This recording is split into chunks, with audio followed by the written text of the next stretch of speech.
What's good, y'all? I'm mainly just editing the stream real quick and just tweeting everything out.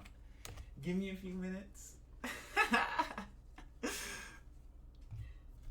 Okay.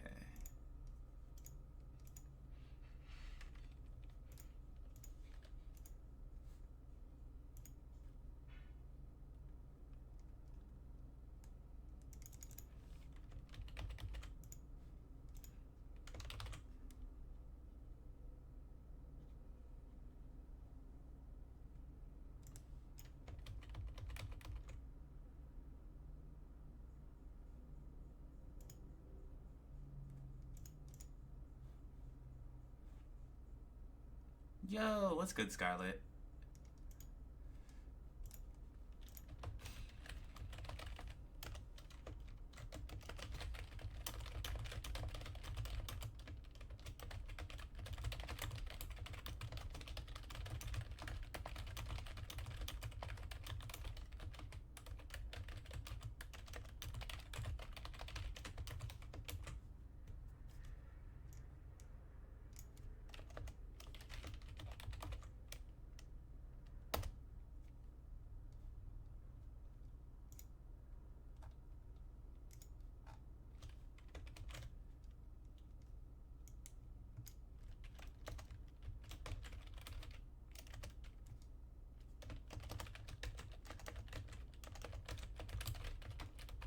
Okay.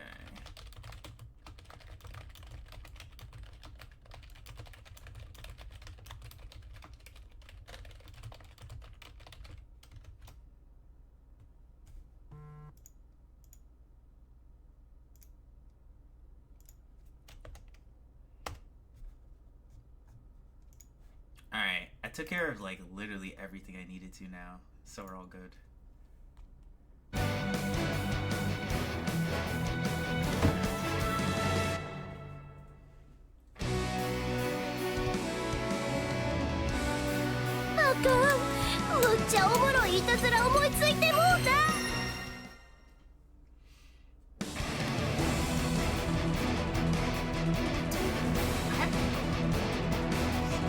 I was actually thinking it would be fun to hit the chat for the side question first, but I was also thinking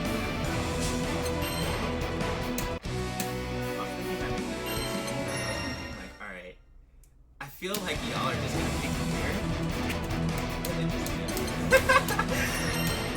but I encourage people to actually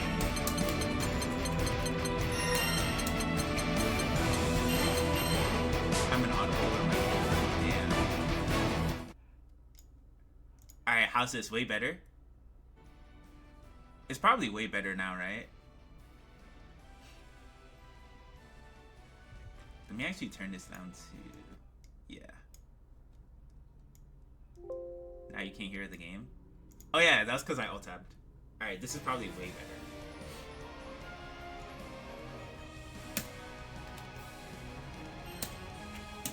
Is this good, chat? Alright, weird.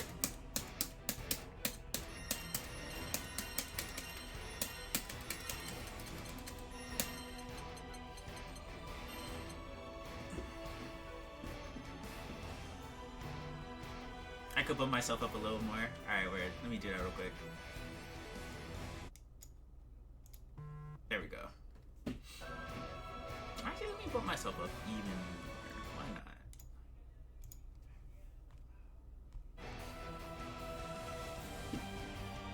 Okay, so we're gonna be going over 6 characters today. That's a lot. But I feel very confident in my knowledge of these characters, especially because a lot of people have been helping me learn them. And plus, I played the game for a long time. Like, I've played this game since its release, even. I'm a vanilla vet. I'm a Grand Blue Boomer.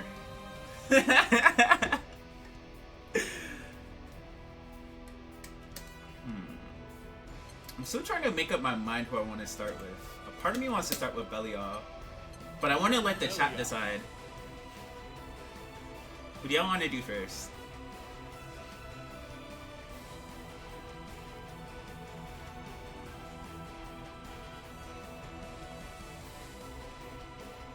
Belial's fine. The diva.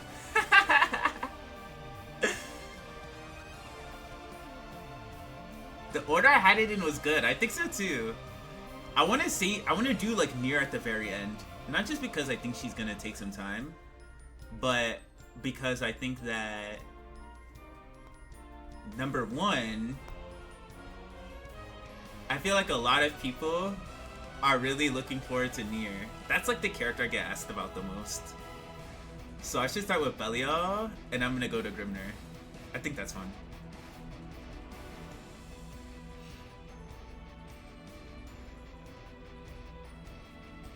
Alright, let's start with Belial gang.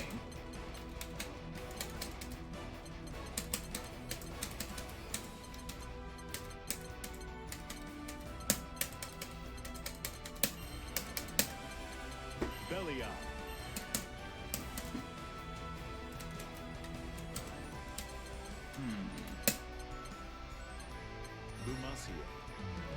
Belial versus Belial. So for starters, I'm just gonna set up my training mode settings real quick.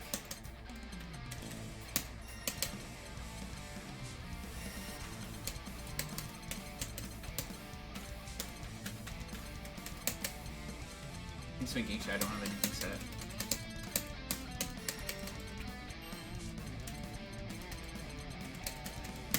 Okay. So before I actually start covering Belial, I wanted to give some very quick context on the purpose of these character guides and why I'm doing them and what they aim to cover with each and every character. So the purpose of these guides is, as many know, I have been playing this game for a very long time. Since the very first day this game dropped, I've been playing vanilla Grand Blue Fantasy Versus, and I assumed that with the coming of Rising that a lot of characters in this game would be very different in terms of how they approach this new game's engine and its systems. So I figured it would be pretty valuable for me to actually sit down and be able to learn all the characters in the game, not just as a competitor, but in terms of what characters I felt that I would enjoy playing outside of Lance, because that's my GOAT, and that's the character I've been playing since the game's release. So I wanted to just better understand the cast of the game. And I figured it would be really valuable for a lot of the learning players to just not only understand how the character approaches playing Rising, but how they fit within the game relative to the rest of the cast. And I figured it would be wise to actually sit down and learn how they play Rising, instead of just being half-assed with the advice that I give, because I feel that not everything that I know about the characters is going to apply in the same way in Rising. So I wanted to make sure I actually learned how the character worked and functioned within Rising, so I can actually give very concrete advice on what to do with the characters and how to approach playing the game with them.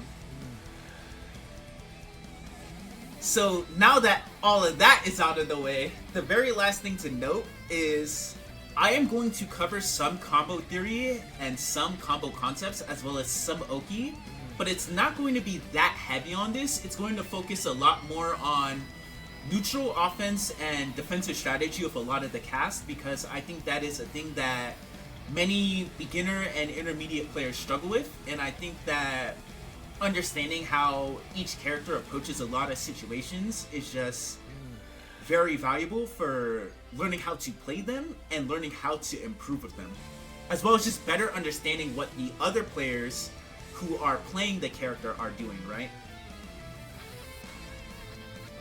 So with this in mind, now that all of that is carried out the way, let's begin with Belial. So for now, I'm just going to hide the frame data because I'm not going to need it for certain things. I'm going to display it when there's something relevant, but I do know a lot of the frame data in this game on hand, but I'll make sure I give everyone the information as necessary, right? So when it comes to Belial, the most important aspect of its toolkit that is very important for a player to understand his strengths regarding is his fireball. his fireball, this may seem kind of underwhelming at a glance, right? But believe it or not, this fireball is actually one of the best, if not the best, depending on who you ask, fireball in the context of not just this game, but vanilla Grand Blue. So for starters, I want to make sure that I map my record and replay because I play on a hitbox of 8 buttons, just cursed. So the reason as to why Belial's fireball is so strong is because Goetia has many follow-ups. And each of the follow-ups enable him to respond to what the opponent is doing to it in neutral. So when it comes to many standard fireballs within the context of 2D fighting games, right? A common way to punish the opponent's fireball is to jump forward. A lot of players will jump forward preemptively to try to punish a fireball for high reward, right? It's a pretty good decision to commit to. In the case of Belial, he has a very strong answer to forward jump with his fireball because what he can simply do is he can react to what the opponent is doing when he throws Goetia and commit to a follow-up.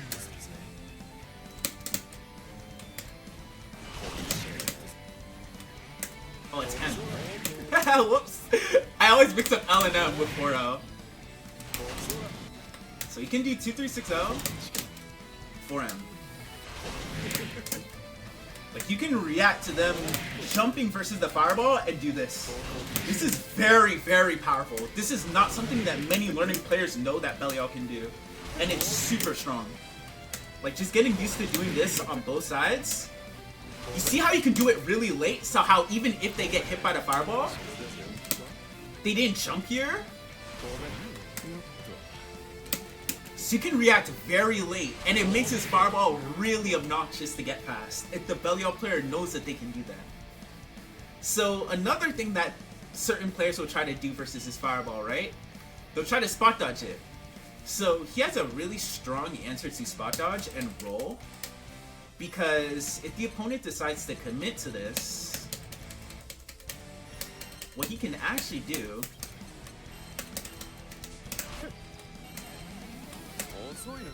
wait.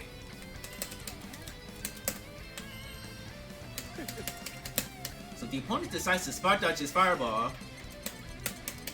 you can actually punish them really hard for this. By committing to 236 L4H. If your spacing is right, you see how that counter hits recovery? So if you turn the damage display on even, he can actually use EX Fireball here and confirm this for really high reward. I keep on doing this because I hit bugs. What he can do is he can do this.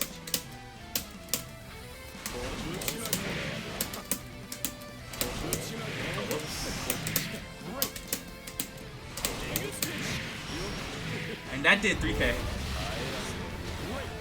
So the reward that he gets from doing this is very high.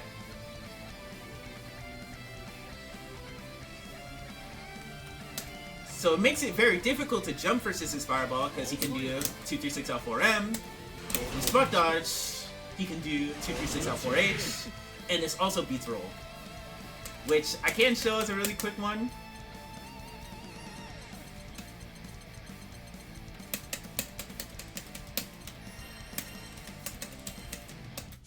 Oh wait, shit! I have to map this. Not like this.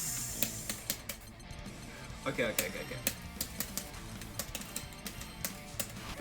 This can also beat roll. So simply what he does here to counter roll is he does the same thing.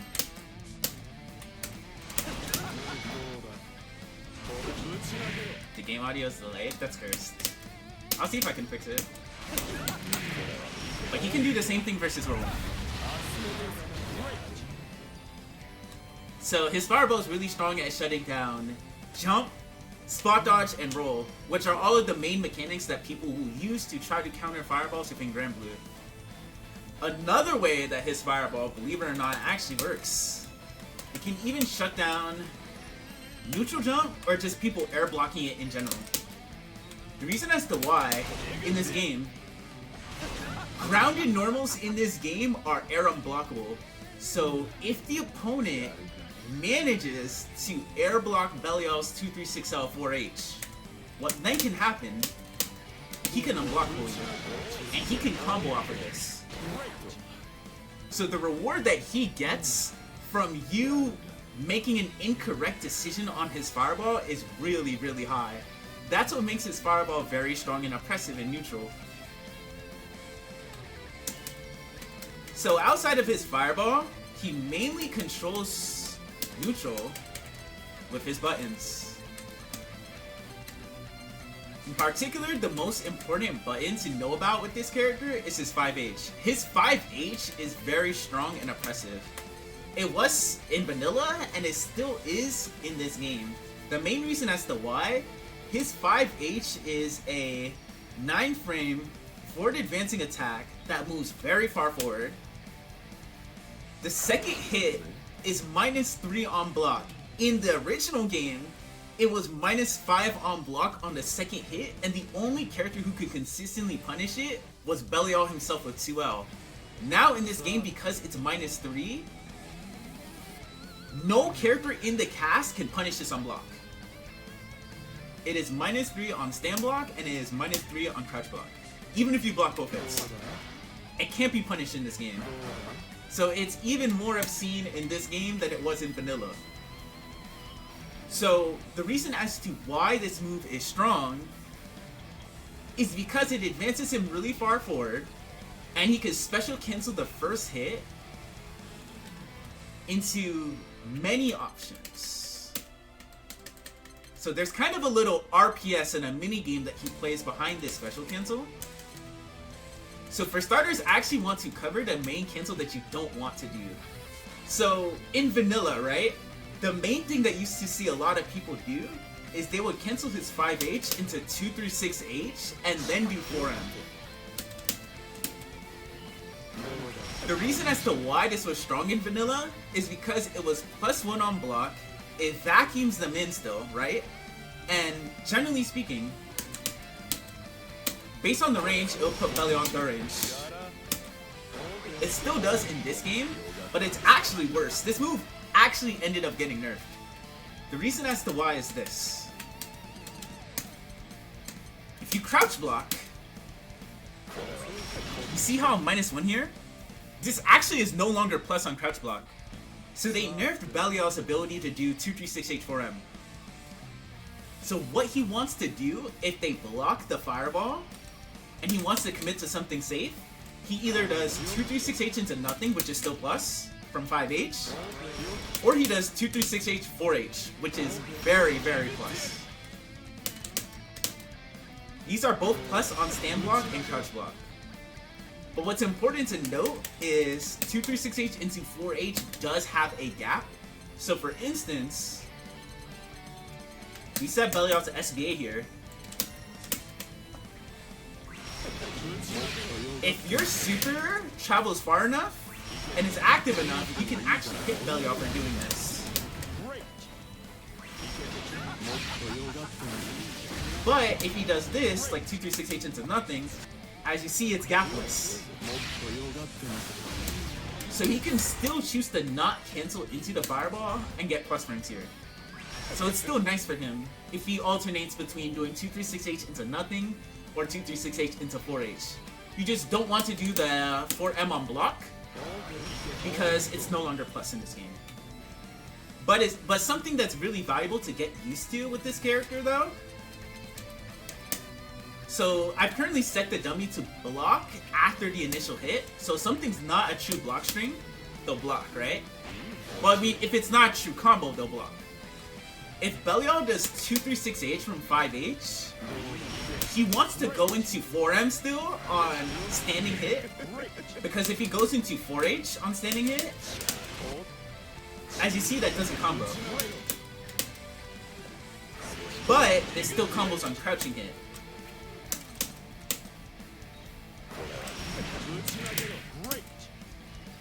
So the 4M here also doesn't give you a combo because he's +4 on crouching hit. So this is something that you have to get used to when it comes to playing Belial. You have to confirm whether or not they were standing or crouching when you do 5H into EX Fireball and the 5H EX Fireball hit. It's something that sounds weird and like kind of difficult, but I assure you that when you play the character with time, it's something that gets much easier and more comfortable to do. So it's not too hard in the grand scheme of things. It's just something that takes practice. Other cancel options from his 5H. So, generally speaking, there may be certain cancel options from his 5H that are not gapless that you can use if people respect you. Things such as 5L, 5H into 236L 4H for plus frames. So his fireball is really good in pressure situations for plus frames like this, even if you don't spend the EX, but this has a gap that they can mash you out of, right? So what you can do to counter this is you can do Belial 5H into 214M. This counters literally every single mash option that your opponent can do, besides them mashing 4-frame throw, but it's kind of cursed because they have to be really close. Like, you see how you can throw him out of that? But at this range, oh, like, beat it. But like, it's kind of weird in terms of like the range at which you do it from. It's a lot easier to beat it from like 2U, but he moves pretty far forward when he does this. So you have to like delay it a lot. Like that. Like, it's kind of weird to like beat the 4-frame throw with it. That's like not something that people will do. It's not like people will mash throw out of your 5H, but like, just in case you're curious, because throw works differently in this game. In that regard. Other things that you can do from his 5H that are different from vanilla, that you used to see a lot of people do in vanilla that don't really apply to Rising. 5H into 214H, this is only something that you want to be doing if you either A, hit confirm 5H, or if you do this like, say, as a whiff punish, right? Because 214H now is now -8 on block, point blank range. You can theoretically space this out to be -5 on block, but it's very hard to do. It's honestly, in my opinion, just not really possible from his 5H, because his 5H moves him really far forward. So because Belial's 5H moves him so far forward, he's usually gonna move himself forward into the spacing where it's -8 on block. So like, you're usually gonna end up being -8 on block from doing this, which is punishable, right? So like, it's not the best circumstance for you if you cancel into this on block, because they can punish you, right? So, thankfully, what they did though is his 2 and 4L actually got buffed, so now it's basically always -5 on block. But at this spacing, even like Belial 2L might not punish it at certain ranges, especially if you cancel into this from 2U. Like that. You can space it out to be safe from his 2L. But generally speaking though, many characters actually can't really punish Belial doing 5H into 2 and 4L on block. But 5H into 2 and 4H, this is no longer safe on block, so you really only want to do it as a whiff punish or like a hit confirm. If he does 5H into 214M though, because 5H into the 214L, this is actually a combo on normal hit. 5H into 214M though, this is not a combo on normal hit. This will only combo on 2 circumstances. A, on crouching hit, and B, on counter hit. This will combo. Those are the only circumstances where this Belial cancel will combo. Other Belial cancels from 5H that are very useful to do, if you think your opponent is respecting you in a offensive situation, you want more pressure, right? You can also cancel into 236M4M. This vacuum is actually strong because it's +2 on stand block and crouch block, and it'll usually leave Belial on throw range. This can lose to mash, but it's strong because you can condition them to not mash with 2 and 4M, right? If you delay cancel this. So, if you can catch the opponent off guard with Belial from this normal, it's really strong. You can also cancel into 236M 4M from options like 2M, if you're close enough, like this. or from close M, close M. So you can do things like this to reset pressure. So he has a lot of ways to steal turns and reset pressure, which is something that is really, really strong about this character. If you also want to be cheeky, you can cancel into his EX command grab from his 5H. This is like a really common tactic that people used to do all the time in vanilla. It's still a really good jump scare in this game, because his EX command grab is 27 frames, kind of hard to react to if you're not looking for it. And you can also tick into it from many other buttons. So, generally speaking, his cancel options from 5H and many of his buttons are just really, really strong. Alongside 5H, right, which he can cancel into for confirms, as we mentioned, as a whiff punish option, he can use his 5H, or he can also use it in a lot of pressure situations, right? So, another reason as to why his 5H is strong is it perfectly complements his 2U. So you notice how Belial moves really far forward when he does his 5H? People can try to use buttons or options to try to stuff him out of it. With Belial, he can use like his 5M, right? Based on the range and the spacing to try to stuff him out of his 5H. His 2U is a great move that counters moves that counter 5H. It kind of has like a little neutral RPS going on, right? So his 2U is really strong because 10 frame startup, minus 11, but it goes super far, it's cancelable on block and on hit, and it counters a lot of the options that would normally counter his 5H. So there's a lot of things that he can cancel his 2U into, right? Mainly, you're going to see it canceled into 2 and 4L. This is very consistent at like basically any range. And because he doesn't move as far forward as his 5H, when he cancels into 2 and 4L here from his 2U, he's actually usually going to be safer. But because he doesn't move far forward, as you can see, the cancel at like 2U max range can whiff if he cancels into 2 and 4L. But at a range like this, he's pretty safe. Because he's minus 3 here even. He's safer than his cancels from 5H. So his cancels from 2U are generally speaking safer, and they're kind of harder to do it for that reason. So we covered his 5H, we covered his 2U, we talked about his fireball a bit in neutral, right? But another thing that he can do with his fireball, as an aside, in terms of how he controls space with his fireball, is if the opponent is respecting his 5H and his 2U because they have a lot of reach, right? What he can also do is he can use his fireball to try to push opponents to the corner. In particular, he really wants to use 236L 4H for accomplishing this. He can use 236L for this too, but 236L 4H is strong because it stays out for quite some time, right? So you can run behind it like this. Like, whoop! I just want neutral. GG!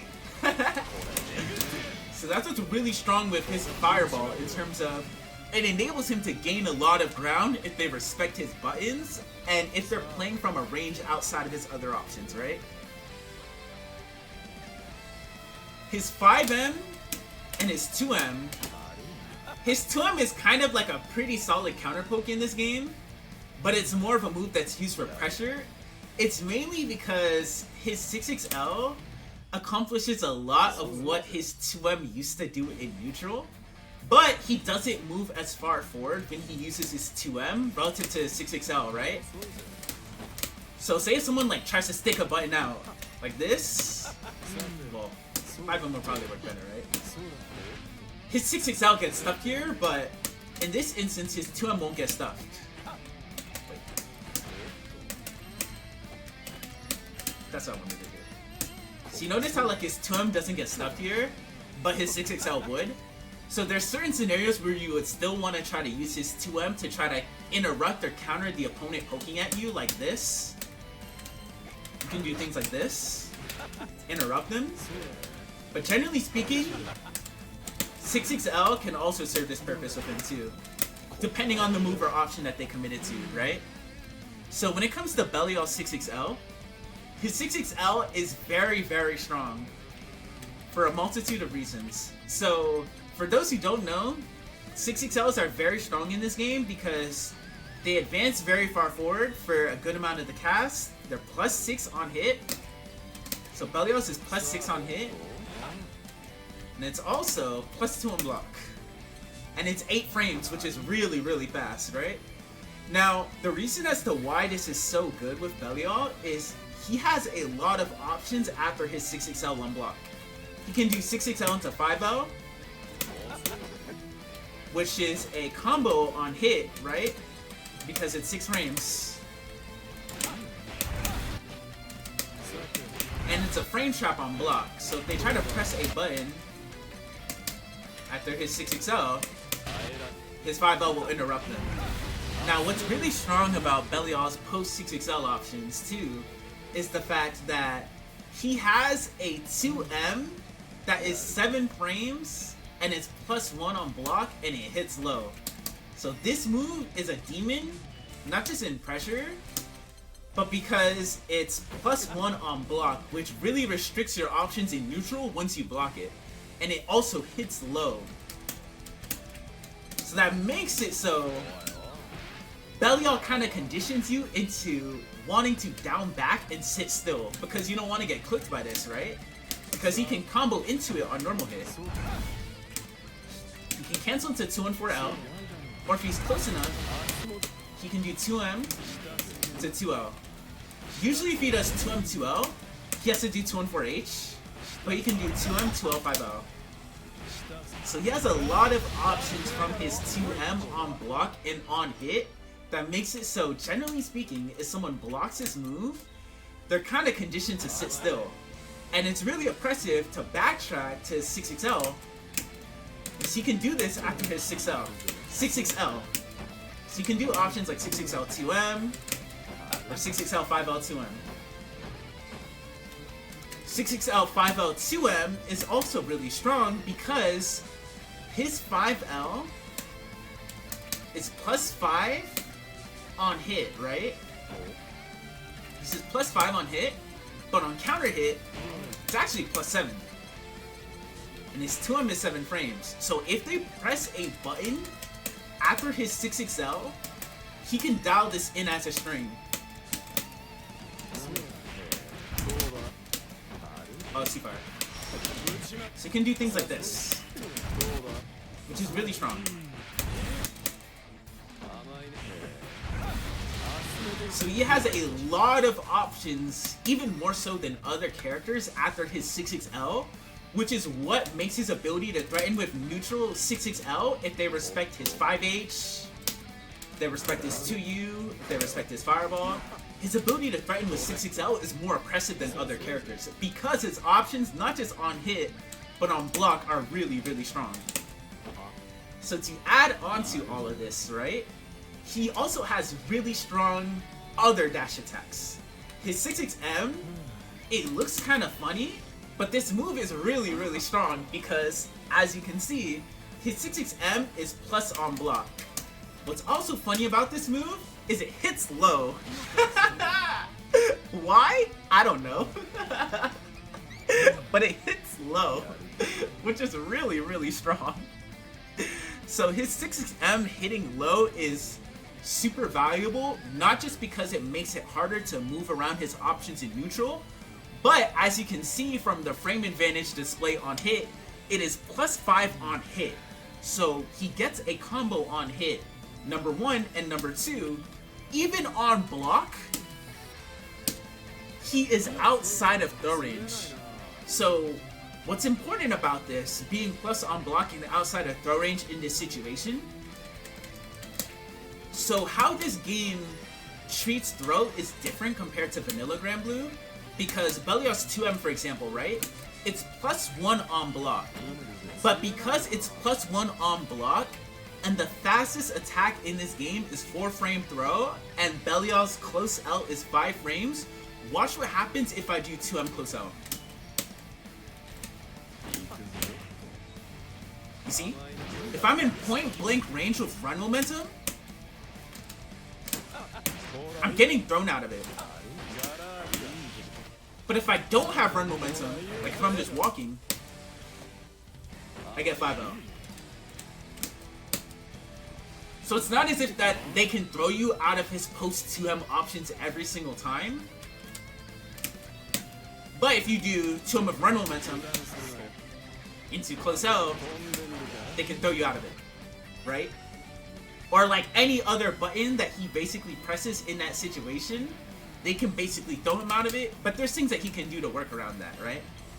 So, the reason as to why his 6-6M is strong to now backtrack is because his 6-6M, even though it's +1 on block like his 2M, he is outside of throw range. So Belial does not have to be concerned about that. He can freely frame trap you. And if you mash though, he's outside of throw range.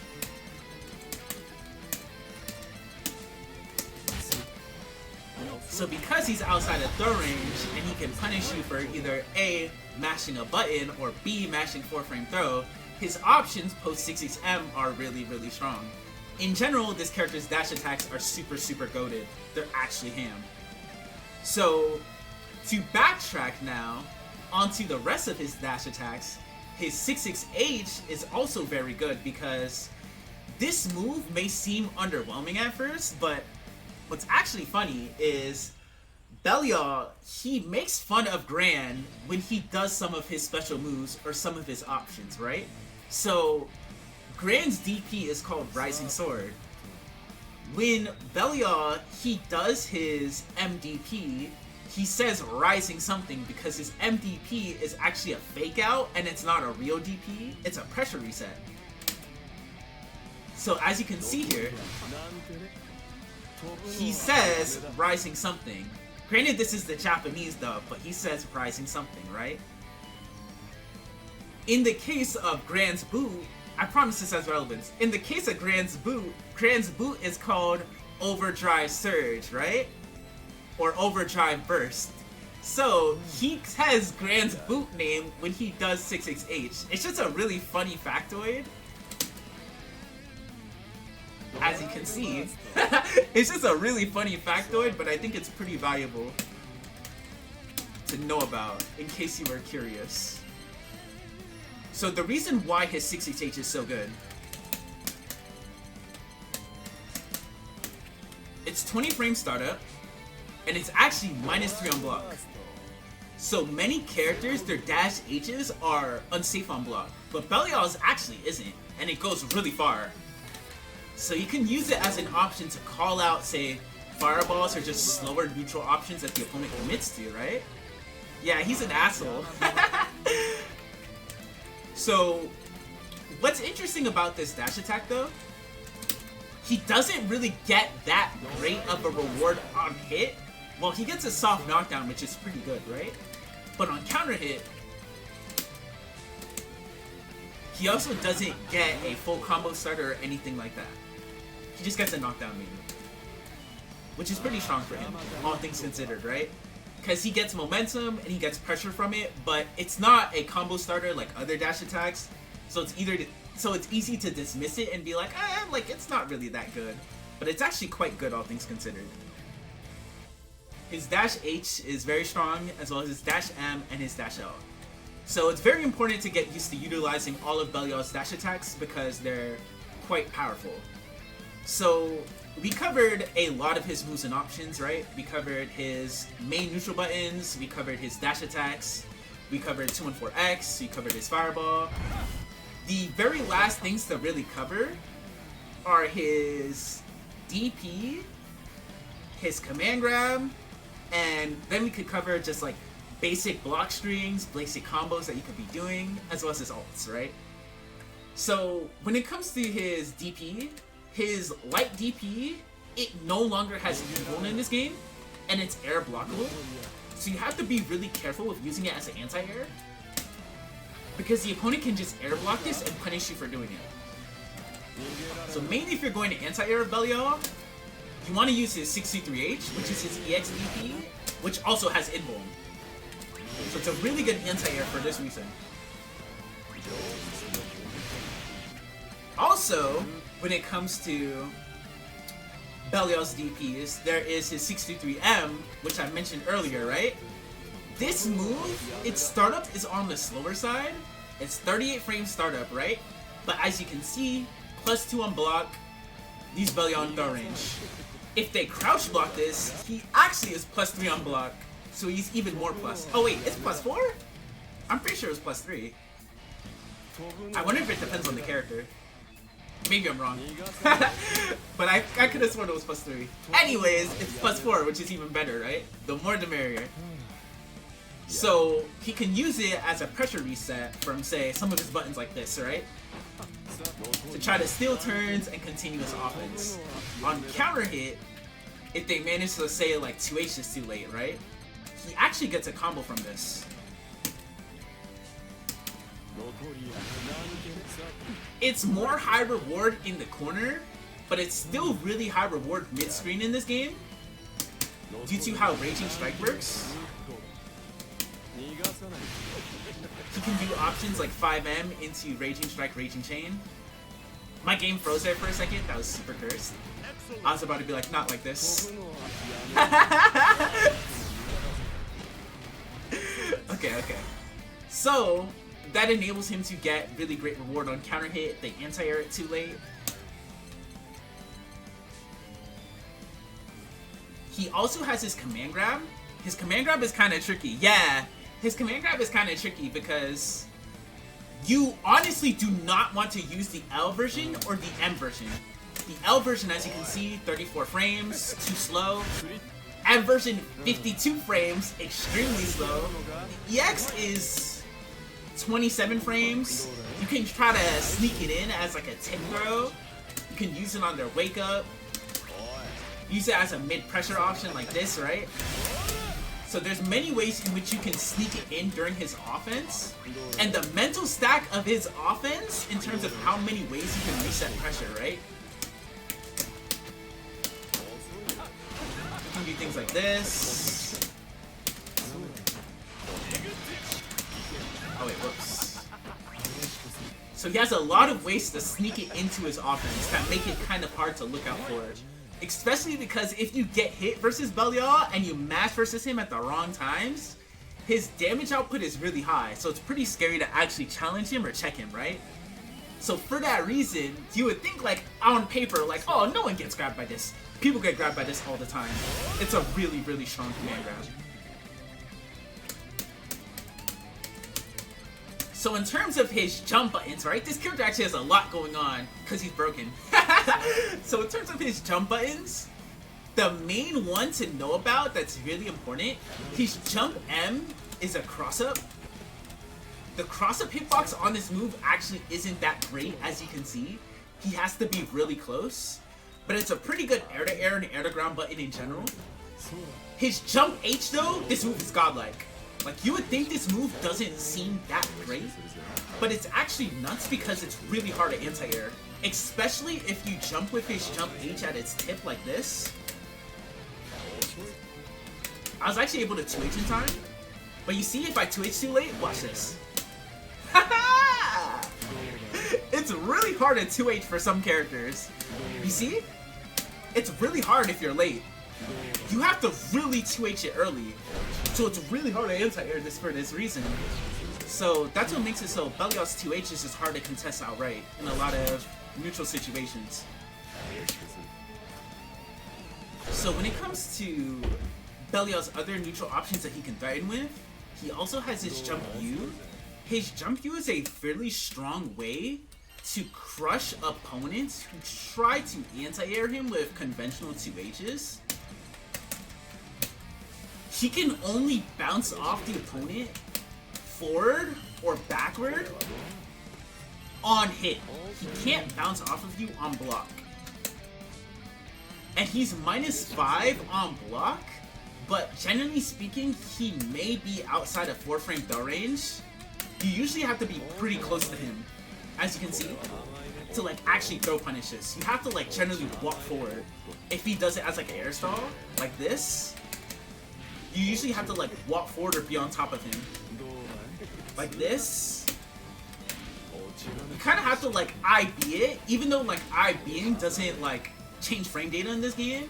You have to kind of like block it really close at the last second to like throw punish it. It's like way harder to punish than one would think. See, it's kind of hard.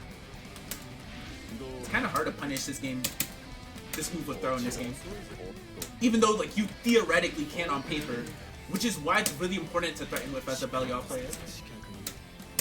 But if they try to 2H you, you can do things like this.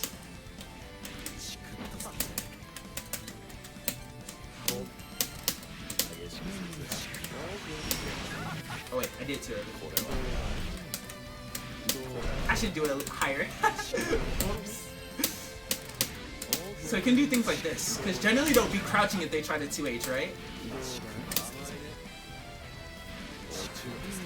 So he can really punish your anti-air attempts, like, very hard with this move.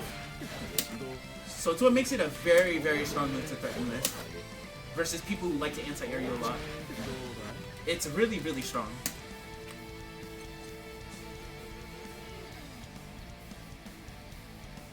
The very last thing to cover is his 2H anti-airs, his 5U, and his ults. We're nearly there, we're nearly done.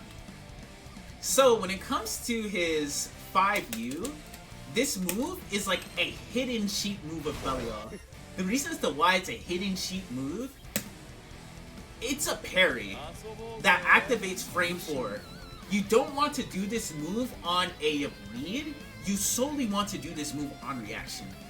The reason as to why you don't want to do this move on a read,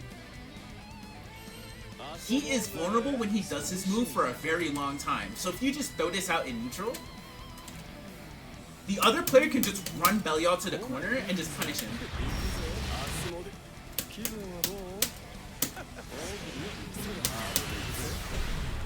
So you can eat a lot of damage based on the route that they go for, or the option that they do, right? To punish him for committing to doing 5U on a read.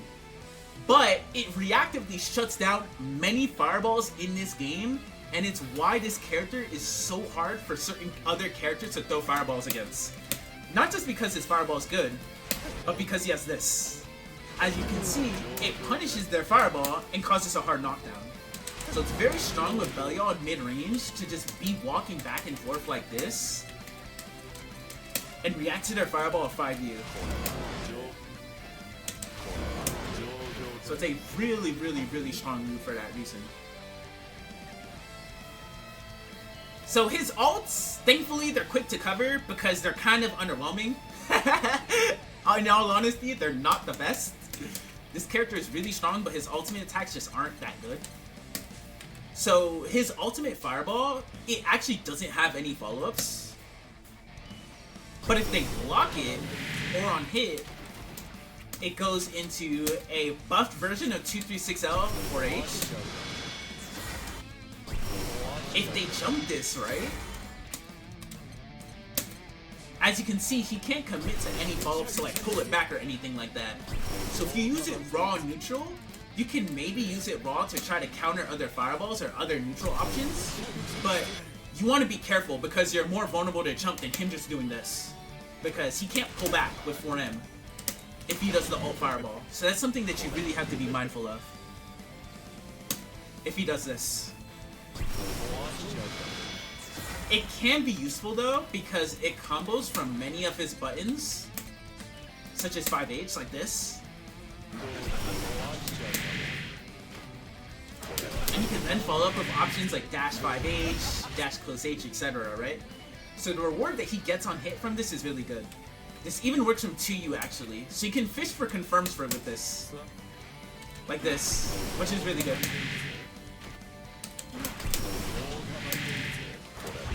So the fact that you can use this as a means to fish for hit confirms with him is really, really good. But like, that's all you really use it for the most part. To counter the fireballs or maybe fish for confirms.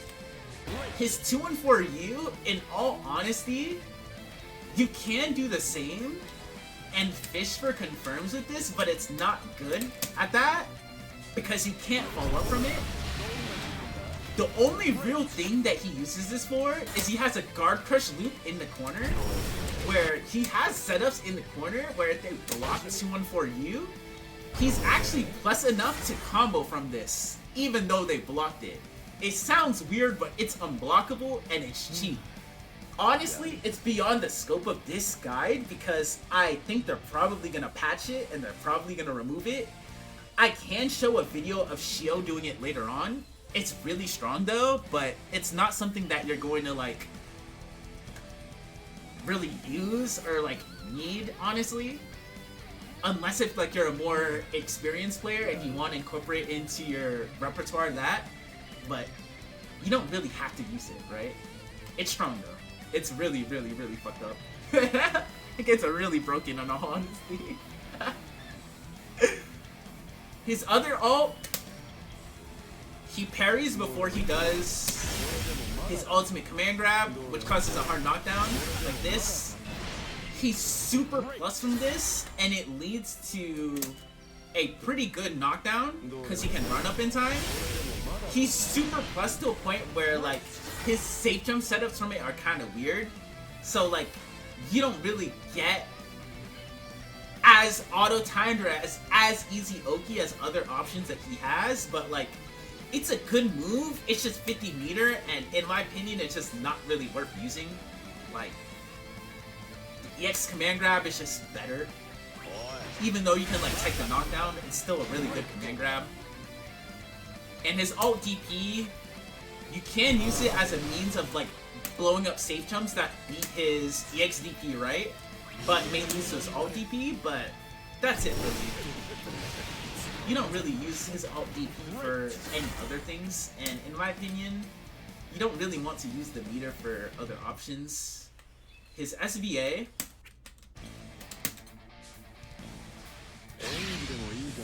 so the cinematic property for this super is kind of weird. If he hits you like twice like this, or if you only get one hit, you usually get all 3 hits. But in certain scenarios, if you get 2 hits, say off of a whiff punish, this will usually happen off of a whiff punish where you won't get all the hits. So let me actually just do this real quick.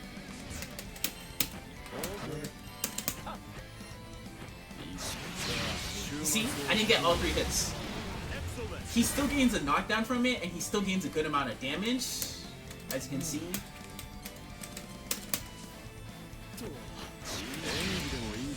Didn't see far out though. 4.3k, but he usually gets the most damage if he gets all 3 hits. He'll zoom in like this, and he'll carry them further to the corner, and it'll do more damage. See, it did 5.3k, so it does like a full 1k more damage, which is really, really valuable. So that's something that you really want to incorporate into your game plan as a combo finisher, or as a way to just end your combos with more damage as Belial, because in all honesty with this character, his ults aren't that good, so you can end up using his supers a lot. His SSVA also kind of has the same utility as his ult, combo ender. You don't really use it for many other things besides that. What's important to note, if you're coming into Granblue from other games like Street Fighter 6, I think this is very valuable to mention. So as you can see, we actually have Belial block this super, so you can see the startup on the first hit. As you can see, the startup, oh wait, they don't let me hide screen this for the startup. So the startup on the first hit is 13 frames. This is really important because supers in this game are on the slower side, meaning that you can basically safely meaty with lights and then block many supers in this game that aren't like frame 1 parries or just frame 1 supers, which honestly is like only a handful. So to show you this as an example, oh wait, let me do this on makeup.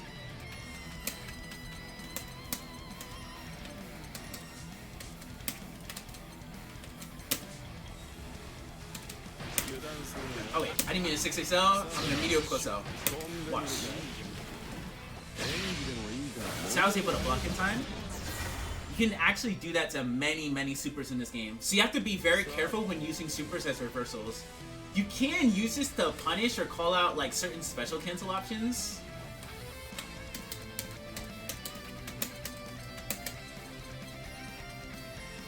So say if your opponent is going to cancel into a fireball or something that has a gap like this, as you see, the super blows it up, right? So that's not to say that they have no use, and you can kind of use it to punish throws. So supers can be valuable for punishing throws and like other neutral options. Well, other neutral options and other defensive options, but they're not something that you want to use versus attacks like say Street Fighter 6, etc. Right? That's just something that's very important to know. That's worthwhile to mention. But in all honesty, that is the main gist of how you use his supers. So, very last things to mention with Belial. His 5L is cheap. Well, his 2L and his close L is cheap because his 2L is 5 frames and -4 on block. Generally speaking, every character, their only 5-frame attack is their close L, but their 6 frames are their 2L and their far L. So him threatening with a very far 5-frame option makes it so your ability to, with Belial, to punish -5 in this game is strong. So if you want to learn this character, I heavily suggest learning how to punish things that are -5. It is very, very important with this game to know how to punish -5 with Belial 2L. His close L is 5 frames and +4 on block, +8 on hit. So you want to get very comfortable with knowing how to punish, not just with his close L, but how to use his close L in your offense. Frame trap situations I suggest with Belial are close L 2M, close L 2M, and close L close M. These are like the main pressure options that you're going to be using with him outside of your 6XL. And the very last thing to note about Belial, because Belial has a 2M that is 6 frames, well 7 frames. Dang, I should actually pick Lancelot for this instead of Bell. Because Belial has a 2M that is 7 frames and +1 on block, right? If your opponent presses a 6-frame option, right? Because generally speaking, they won't be in the range of their 5-frame. If they press a 6-frame option, because Belial's 2M is a medium button, it'll actually beat it.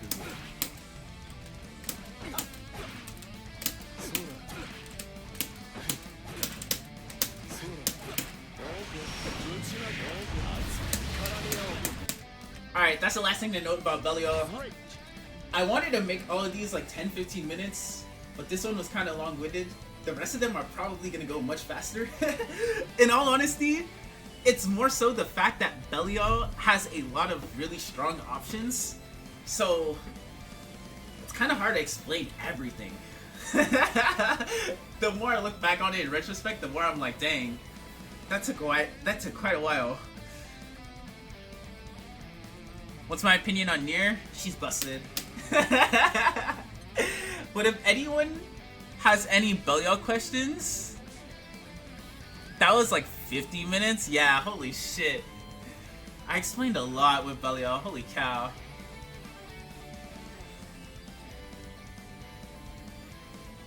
But hopefully the rest of them go way faster.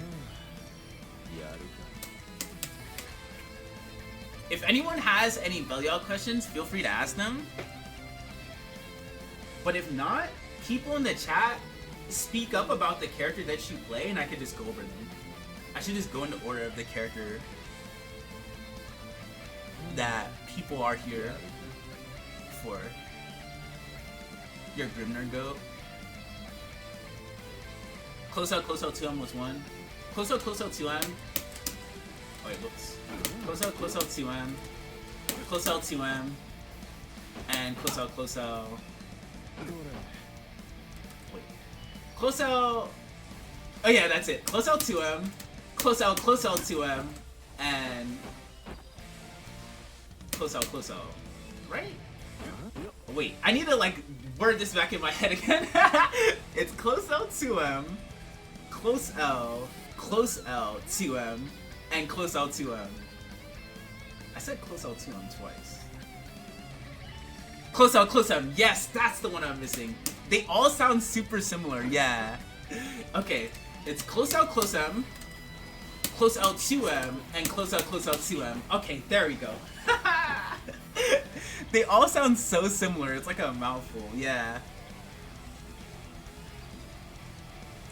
Yeah, Belial is kind of hard to explain. He's kind of long-winded because he's turbo broken. Yeah. Alright.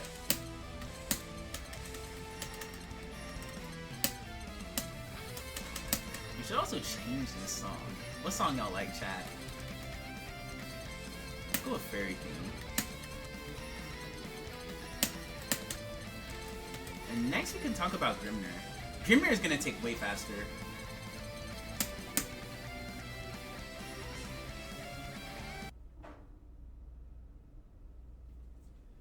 Alright, so for starters, we are going to grab some water real fast, and then we are going to finish all the rest of them very quickly.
Alright. I'm back.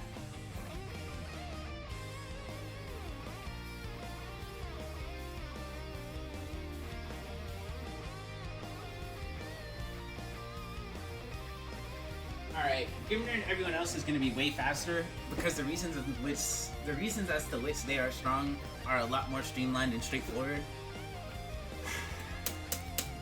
I'm sitting here like, damn, I did not expect Belial to take that long. I honestly wanted to time myself for these and make it 10 to 15 minutes, but I'm going to do that for the rest of them going forward. I think the rest of the cast is going to be way easier to explain though, because I think that Belial just plays this game extremely well, and he's literally godlike at everything, so it really was a lot to cover in retrospect. Like, sheesh.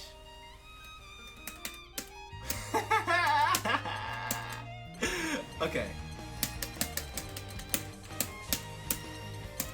Grimnir! I love this character. He is super cute, and he's quite strong. Okay. So, let's begin with Grimnir. This character is very versatile in terms of what he's good at. He has clear strengths and clear weaknesses. So, with regards to how Grimnir wants to approach a lot of situations, the main thing that I really want to get with this character out the way... Wait, let me actually time myself. Go. Okay, Grimnir's buttons suck. They are not good at controlling space.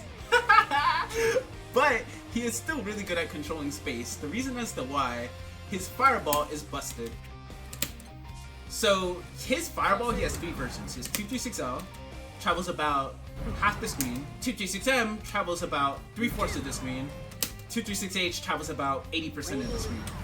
So his fireball, it seems underwhelming at a glance, but he actually has three follow-ups. He has 236L into 4X, which makes this Typhoon that persists. You can do 236L 6X, which shoots a fireball forward. And this is strong because the fireball that's shot forward, right? it causes a soft knockdown. And he has 236L, 8x, which is great if the opponent jumps over your fireball, but it's not like Belial where they can actually jump over his fireball in reaction. They can't. So he has to read your jump when he's doing this. It's still a very, very good fireball at what it accomplishes though. The main fireballs, in terms of which one that you use, it depends on what you think your opponent is doing in neutral with regards to what follow-up that you actually commit to. You do not actually want to do Belial 236L into nothing really. I think that, well, Grimnir 236L into nothing really, you usually just want to commit to a follow-up. I will say though, in terms of the best follow-ups, 236L 4x is really strong. The reason as to why, this persists for a while, which enables Grimnir to gain ground. As a little secret, you can even use this in pressure like this to steal turns, because the fireball here kind of discourages the opponent from trying to take their turn and attack. So you can do a lot of tricky pressure resets, steal turns, etc. with it. So it's a really strong move even in pressure too. The EX1 is really great in neutral because it persists for an even longer time. So what he can do is he can do this to try to gain seals up. Or he can do this, because this basically locks out a portion of the ground, or this locks out a portion of the air for a period of time.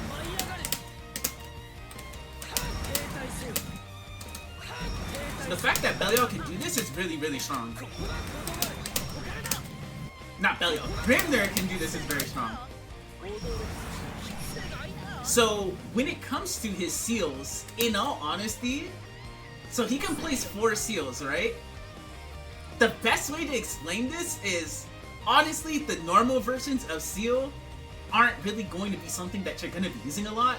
Spam EX seal. EX seal is broken. So how his seals work is this.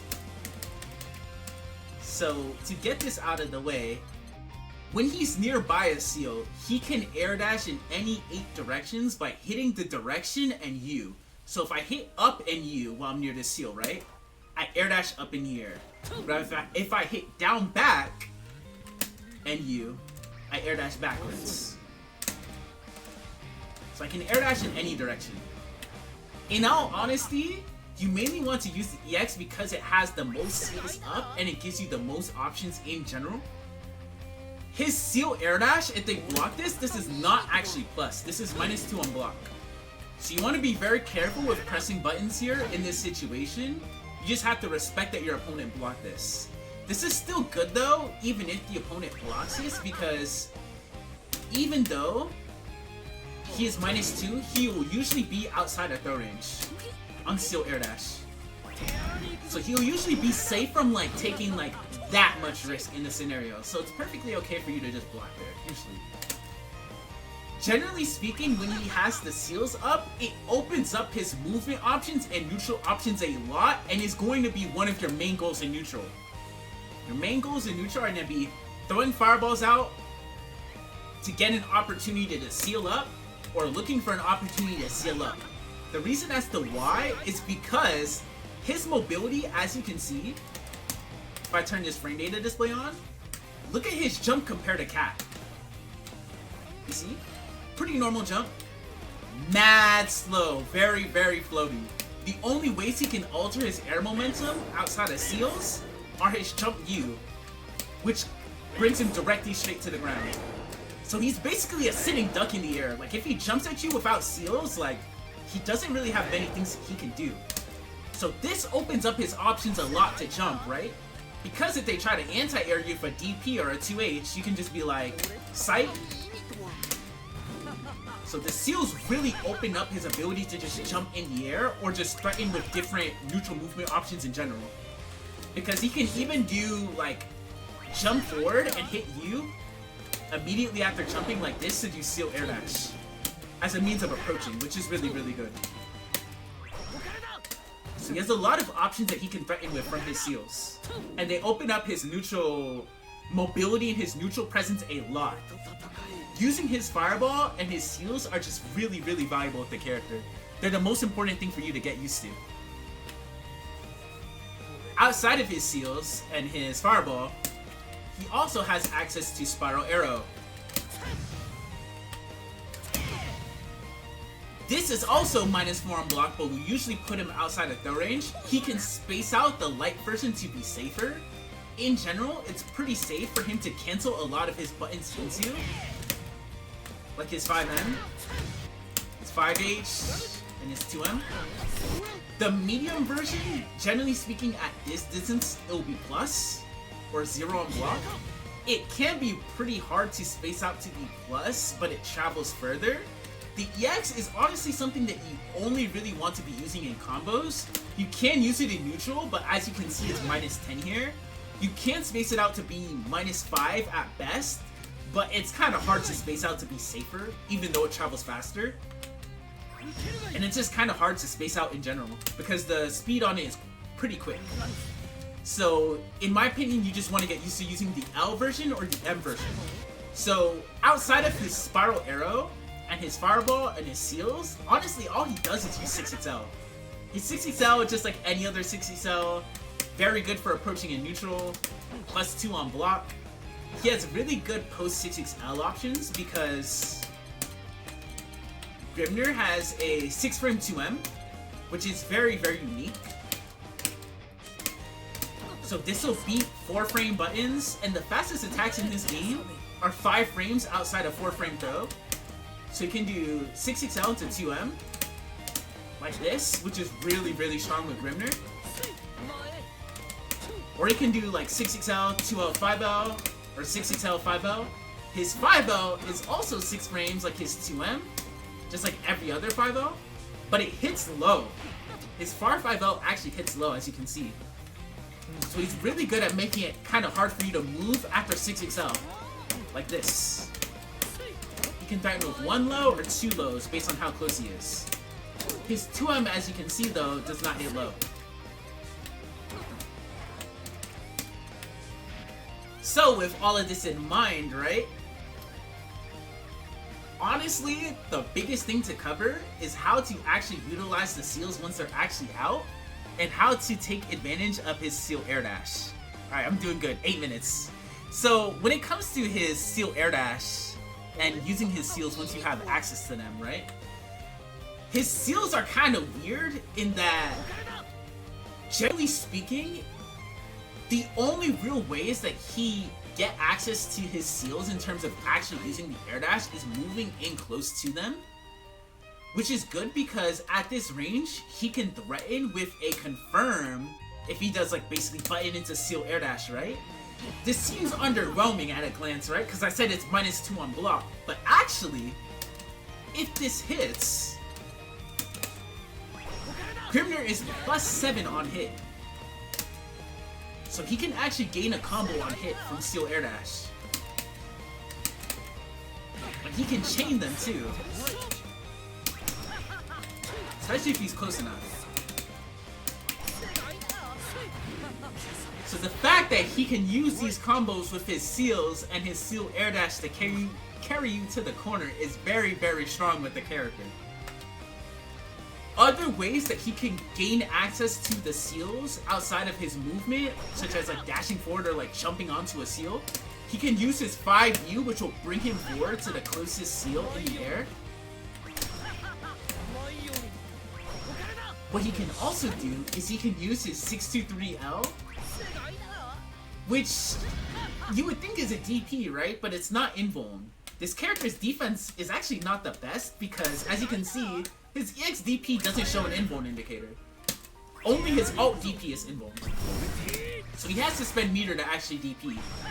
So for this reason, right, the purpose that 623L serves is 623L actually moves Grimnir closer to a seal. So say if they're like pretty close to a seal, like right here, I'm too far out to like dash into it, I do this. See? Kinda cute, huh? So that's a main way that he actually gains closer to the seal, using his 623L. So as I mentioned earlier, right, his neutral buttons aren't the best, and the reason as to why is they don't have that much reach. That's his 2M. His 5M, it has decent reach. Well, it has really good reach. It has the same reach as Cat 5M nearly, but the reward on it isn't that great because he usually has to cancel into his 214U, his alt boot, for really high reward, which is great if you have the meter, right? But if you're whiff punishing with this and you don't have meter, all you can really get is like 214L or 214M. So he usually has to spend meter to convert off of his buttons otherwise. So that's why him as a character, especially because his mobility outside of that isn't like that strong, he's not really a character that plays a more footsies-oriented game plan. He's way more built around playing with the fireball, the seals, and his spiral arrow. Those are like the main parts of his neutral. So once you have the fireball game down, right? Once you have the seals up, what do? So when we're actually pressuring people and how we combo them with Grimnir, right? Generally speaking, mid-screen, you're gonna combo into 214L, right? Light spiral arrow. If they're in the corner, you're going to combo or start your combos with 214H. So the reason as to why is 214H has a wall bounce, which makes it his best combo starter in the corner. There's many things that he can do from this situation and this sequence here that he can threaten with. Generally speaking, what he's going to do is he's going to do this.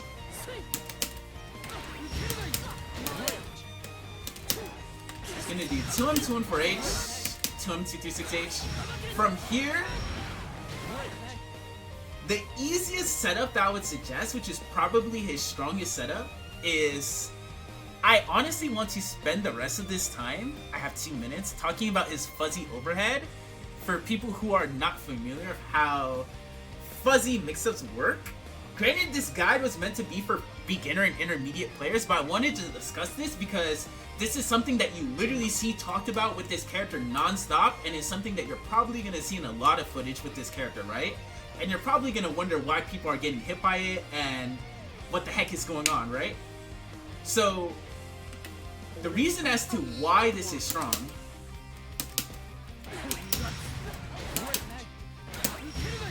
when he does 2-2U here, after this, he can actually pick up with close M into 6-2-3M. And then what he's going to do after this is he's going to do jump 8U to air dash up. So close M, 6-2-3M, air dash up. Then what you're going to do is you're going to come down with jump H. And then when you come down with jump H after that, you're going to do a forward, well, a backwards jump, rising jump L into air dash down. The best way to think of this is it's kind of like a double overhead setup, but it's not. So it should look like this. Like, I think just showcasing it will help a lot with explaining what I'm describing.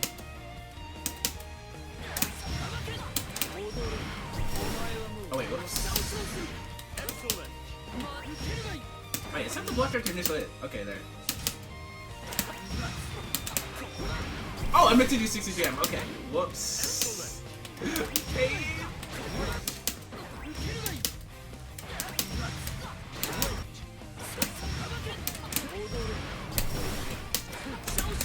Oh shit, I messed up! But if you time that right, it's a really strong double overhead setup. But I don't practice that setup like that much, so like I haven't like incorporated it into my game plan as much, but that's like the easiest fuzzy by far. He has setups for this mid-screen, and I wanted to bring this up even though it's a beginner intermediate guide, because you will see people mention these setups on Twitter all the time. The corner setups with this, the 2-2U, the alt seal, are by far the easiest. The mid-screen setups are kind of hard. So I would only really suggest learning the corner setups, or looking into the corner options with this character's offense.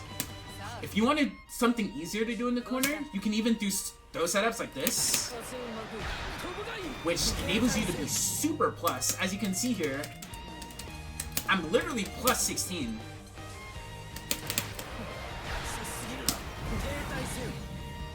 There's a lot of Oki setups you can do with his Fireball in the corner, which are pretty valuable, right? But outside of that, because I was sitting here talking about fuzzy setups, but I even talk about his neutral in terms of his anti-airs. Anti-airing with this character is kind of specific. I think this is probably the last point to bring up. His anti-airs kind of are not great. They're like pretty good. His 2H is strong because it goes really high upwards, right? But the biggest downside to his 2H is it's very vertical. So if they try to jump shorter like this, right? They can bait it out. So you would think he could anti-air with his DP, right? You can sometimes use the M and H DP to anti-air, but I suggest against it because the startup is really, really slow. As you can see, if Cat actually jumps here with a jump button, you see I lost there. If you're late, especially because they have no invo, you can lose. You see? That's why his DPs are more combo tools. That's why they're not really the best for anti-airing. You want to think more about anti-airing with his 2H or his close M, based on the situation. Like if you're close enough, this is really good. You can also air throw with him. Or you can try to air with his JM. Oh, it's JM! That's the fuzzy. It's with JM. That's why I messed up. I mixed up his JL and his JM. Okay, let's actually demonstrate the fuzzy here. I messed up. Okay, let's get it.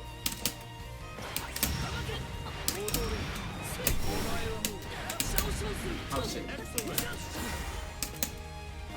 Oh wait, wrong combo. I should just set this to not block instead of blocking after first hit. I set it to block after initial hit.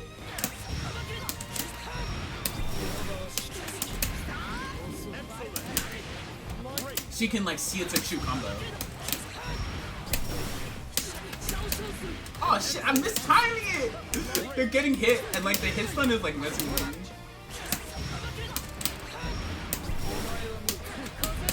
Oh, I got it! But I missed my air dash. That's it though, that's it. Close M into 2-2 use an incredibly rewarding anti-air. Yeah, you can do things like that, you're right. But that's like the gist of how this character works though. You can do that. He's a very, very strong character in terms of his offense is really good, his fireball is really good, and he can control space really well with his fireballs and his seals, but his defense is really, really hard because he doesn't have a good alt DP. Alt boot is ridiculous though. If he spaces out well, it can be pretty safe, but it's kind of hard against a good amount of characters because he'll usually be -6. So it's something that you want to use as more of a combo tool or a reactionary way to punish things. His alt fireball is kind of okay to try to push people to the corner. 2-2U is godlike though, but that's something that you only really use in the corner more so than mid-screen. Mid-screen you just mainly want to save your meter and do 2-2H because 2-2H is also really good.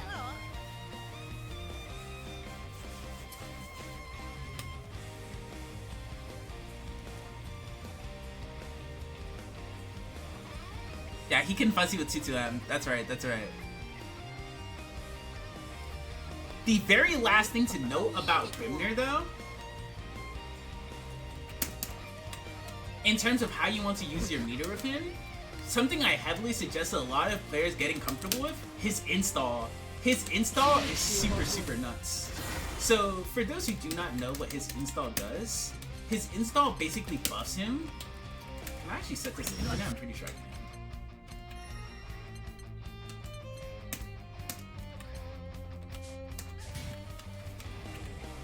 Yeah, okay. Now I just have to pop it and it's in there.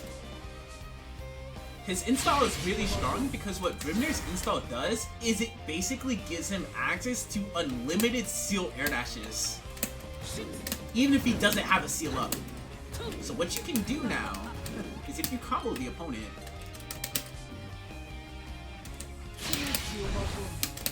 You can basically just like indefinitely loop into this. You can do combos like this. Oh wait, I messed up because I did 2 for you.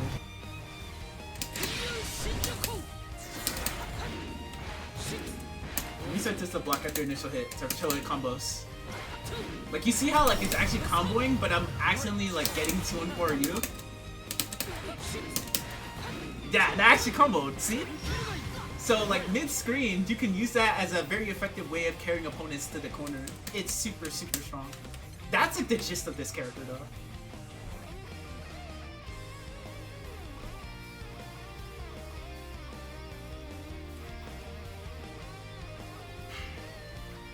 If anyone has any Grimnir questions, feel free to ask them.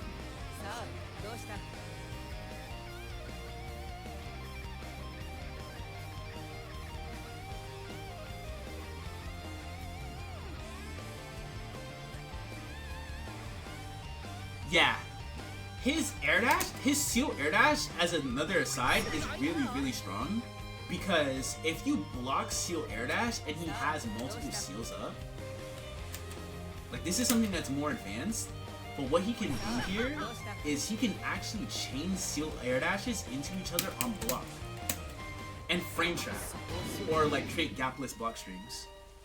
So you can do shit like this.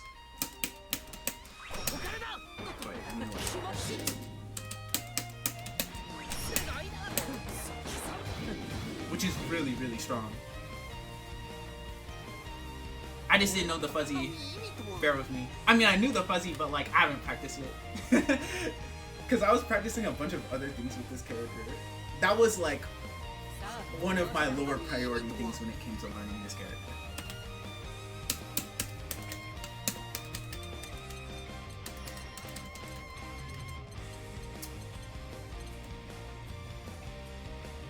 Yeah, you do a low hitting JM into jump 3U. That's like the gist of how this works. You do low hitting JM, jump 3U, like this. You can also use his jump 3U as a throw bait too, which is like really, really cheap. If you have them in the corners, Grimnir, and you're running offense with him, that's a really, really strong throw bait. It is really, really ham. Because it leads to a combo. Kazunoko does that all the time.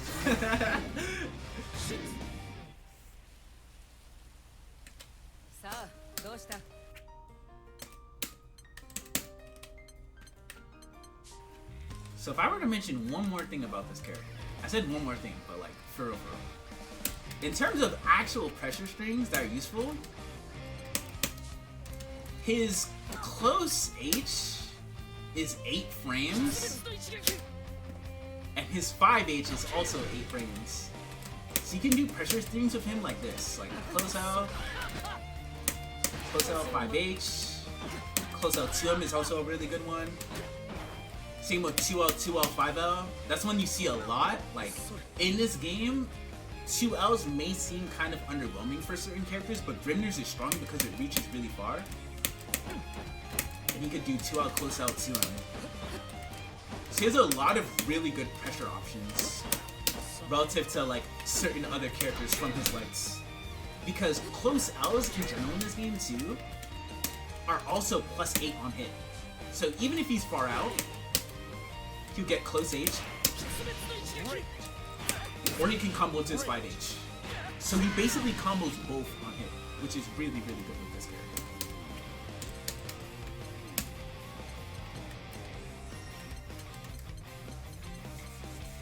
Alright, next, I kind of want to do 6, because I think 6 is going to be way easier to explain.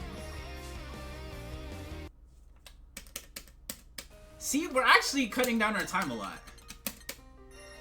The Grimnir one was like 22 minutes. That's not that bad. that's not that bad. That is not that bad.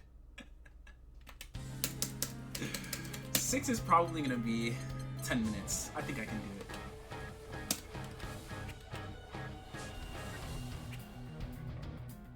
Alright.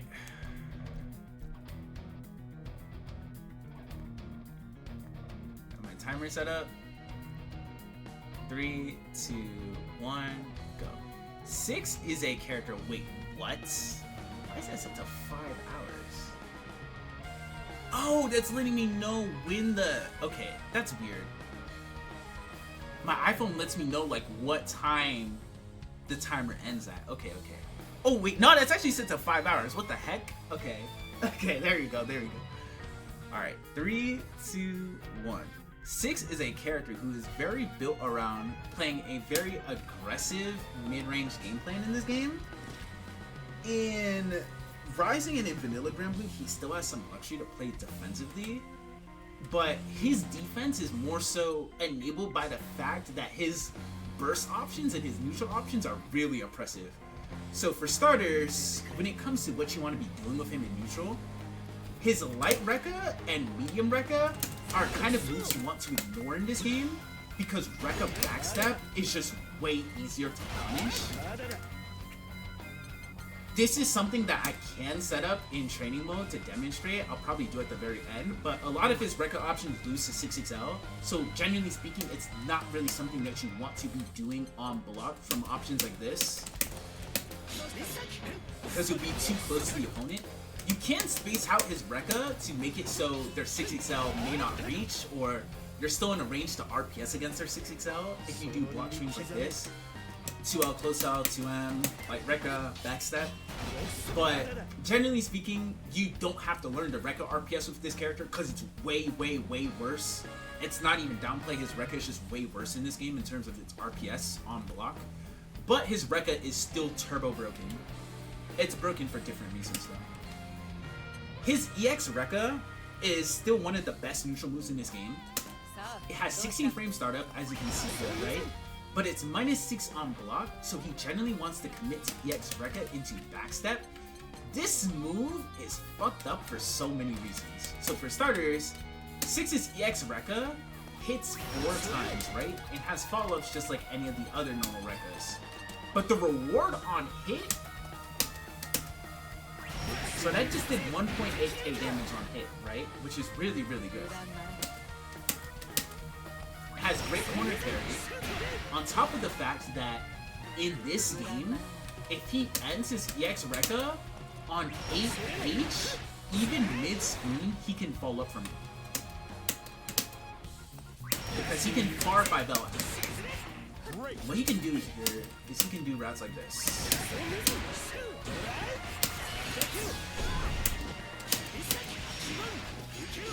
So the reward that he gets from his EX Rekka and the corner carry it gives is really, really strong. This move is EX neutral. This character can choose to play neutral, or this character can choose to not play neutral. I don't mean this in like a dismissive or reductive way, but the character is very much built around either forcing his way in or committing to other neutral options based on how the opponent respects his tools. I'm not trying to be reductive with this character. I actually really like playing 6 and I think he's super fun. But he is a very aggressive character in that regard. He can choose to just force his way in. So, another reason as to why EX Rekka is so good is because it's very active and it goes super far. If the opponent is trying to say stick out a button, he can whiff punish it with EX Rekka. Or usually like whip punish it or stuff it outright usually, like this. And even if they jump, it can catch opponents airborne.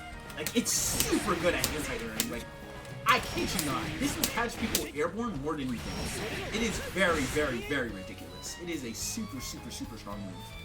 If they block his EX Rekka, what you want to do is you want to backstep. You can choose to do 8H here, which can be pretty good because it's +3 on block and it leaves him in throw range. This does lose to mash though, so if you do this, they can mash you out of it, but if they 6XL, it'll beat and crush the 6XL. So there's a little mind game behind it. But generally speaking, if he does this EX Rekka to backdash, the 4U backstep, if they 6XL, their 6XL likely will not reach. Only Zetas and a few others will reach, but generally speaking, it will reach. Outside of EX Rekka, he also has Jump 214H. If you come from Guilty Gear or other fighting games, this is like Chip EX, well, this is like Chip Shuriken, but even better. It's so nuts. This is a fireball that he can do from a back, neutral jump, or forward jump. Plus on block, he can approach behind it. He can do it at any height. As you can see, I can do it really high in the air. Or I can Tiger Knee it. And if you Tiger Knee it, it's really oppressive in the corner like this. Because you can run behind it for more pressure, right? Tiger Kneeing it also sounds really hard, by the way, but it's very easy. You can just do jump to H and S with the skill button. You don't want to do like the jump 214H, like a sweat, like a pro gamer. Just do the easy input. It's really, really great. Especially because there's like no real downside to easy input in this game, so you should just do the easy input. This move is great for approaching with 6, and it's great for countering other fireballs. You generally want to use this to try to counter fireballs that are slow that the character can approach behind, like say Siegfried, Lancelot, etc. You can sometimes jump back and do your own jump 214H like this. And you can also use it to counter people trying to approach you like this. Like if they're trying to poke at 6 like this, you can do things like this. So you can use this move defensively like as a wall too. It's not just a neutral's over, I'm trying to get in. His 214M is also important to know about in his 214X series. The grounded 214M is a very good way to go under many pokes and options, especially if someone's using their 2M. To go under it, punish them for a soft knockdown, and he gets Oki and momentum from it, which is really good. It can even go above many 6XLs, like as you can see. It went above Cat 6XL. Let me like time it better. You see that? I'm going above it. So you can go above many 6XLs, which is really, really good. His 214H can't really do that in this game because they nerfed its hurt box, so it's easier to hit him out of it. But I think of 214M and 214H as like grounded dive kicks or just grounded approach options that you want to use with 6. 214H is really nice because this move is really plus. Generally speaking, you'll see people cancel into it from buttons because it's +3 on block and it leaves him in draw range. So even if you're minus from a button, easy strike though. It's really, really strong. They can try to react to this with like say an EXDP or an alt skill, or they can try to roll it, but it's really, really hard to react to because if they try to react to this, there's many things that you can do. You can decide to not cancel into it or like cancel into other options, right? So it's kind of hard to deal with for that reason if you cancel into it. You can also do it raw too to try to beat opponents poking at you defensively like this. But again, you have to be careful because it can get stuffed by 6XL. Like this. Like that. It can get stuffed by 6XLs, so... And it can get stuffed by like other pokes and options in general. Like a 5M. So it's something that you really have to be careful about when it comes to using his 214X series. Like, see, his 214M actually clears this. It goes over Cat 5. But 214H will lose. Like, it's harder to do that. But it's still a very, very good move. This move in general, this move is the god. It's amazing. 628X is very interesting. Honestly, ignore the L and M versions because he only uses the L and M versions as like very niche options, and he can't feint the dives, but his 28H actually serves two purposes. So what he can do when he does this, he can either choose to do the full dive by not pressing anything, or he can hold H and press nothing. So if you see the opponent commit to a fireball when you dive, you want to let it rock, because on counter hit, he gets a combo. If you see them commit to a button or a fireball, this is really strong music.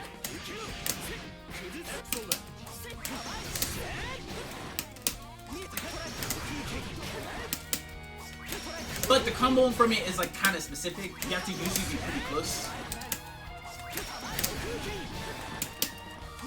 I'm just timing this wrong, but generally speaking though, it can be easier to 5L because it has faster startup than its 2L. But in general, this move is really strong though, because even if they block it,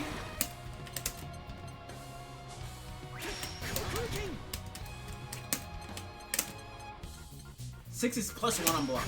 He is not in throw range though, but he'll always be plus on block. He can be even +3 based on the spacing. Now, what is really strong about this move is not just the fact that he can feint it to like bait them trying out to anti-air it, right? Believe it or not,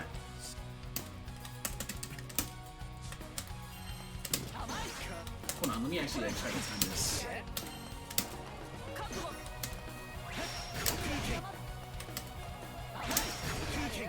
As you can see, it looks like I dived through the fireball, right? It's because I did. His 2AH is projectile emblem.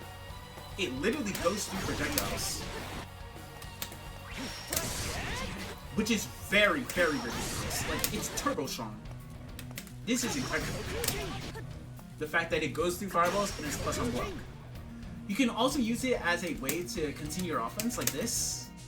If you condition someone into looking for his other options like this, etc., you can cancel into 2AH, which is really, really strong. His parry, honestly, the best way to describe this parry to a learning player is when it comes to his parry. Oh, 3 minutes? I'm doing pretty well. So when it comes to his parry, he has his light parry, his medium parry, and his EX parry.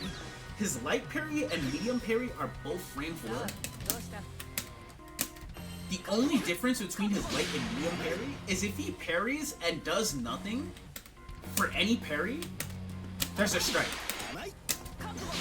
But if he holds the button, he does a dash. For his light parry, he dashes forward, like this.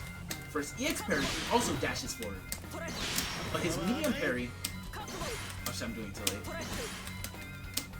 He dashes upwards. So, what's really strong about Six's parry is the fact that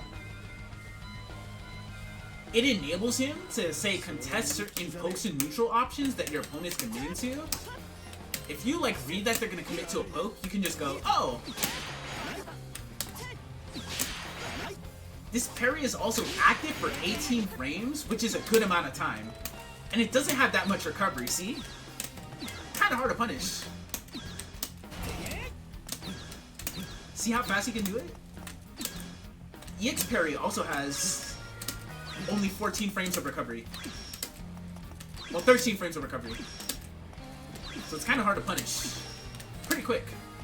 So if you think that they're gonna commit to something like a button, in certain instances, if you want to decide to parry it, it's not a bad idea, generally speaking. That being said though, his parries are really strong because of the purpose that they serve on defense.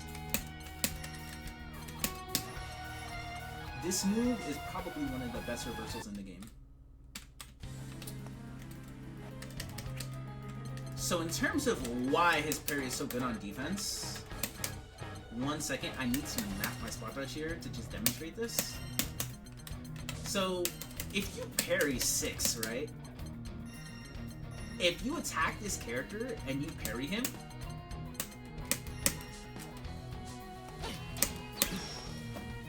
he'll do a strike, right? As we mentioned.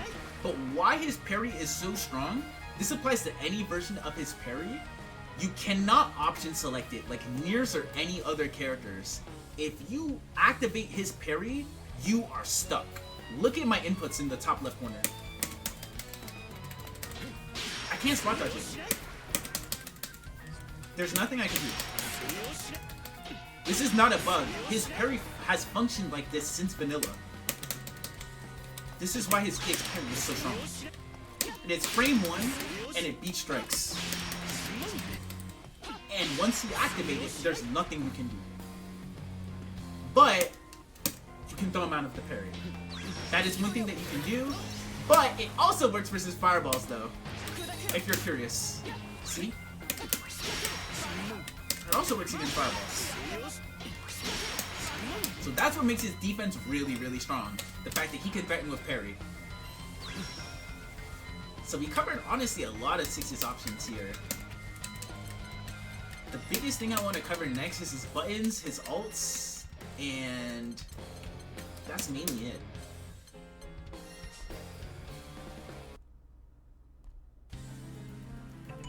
Alright. I know I said 15 minutes, but I'm super close, honestly. Honestly, feel like I have 2 minutes left, which is good. So when it comes to his buttons, right? His mid-range buttons are cracked. This 2M is 7 frames, which is really quick for a 2M. It's not plus on block, and it doesn't hit low. But this move has a really great hitbox and hurtbox. So it's really great to, like, buffer buttons into things such as EX Rekka, right? If you think the opponent's going to try to run into a button that 6 is going to try to do, right? Because 6 doesn't have the best range on his buttons compared to other characters, right? But his buttons themselves and their ranges are amazing. So you can do things like this with 2M or his 5H. These are the buttons that I would suggest using with the character. These buttons are really amazing. His 5H even moves his body back, which makes it kind of hard to poke at him, even though he doesn't have the best reach on his buttons. The fact that he can do this, the fact that he can do this, the fact that he can do this, etc., makes it kind of hard to poke at him, right? So when it comes to his ults, right? Because his ults are the very last things to cover outside of his close L, really. His ults are really good because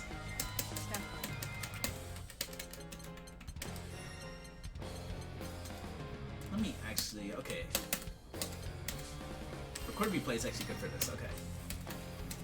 So the first ult move I wanted to describe with 6 is his ultimate wall dive, which in my opinion is probably one of the best ultimate moves in the entire game. So you can do his ultimate wall dive by doing 1, which is down back, and U and S. This is it. As you can see by this prompt, right? It is invincible. He has an invincible wall dive. Now, why this is so strong is this. As you can see, we have Catalina set to Throne.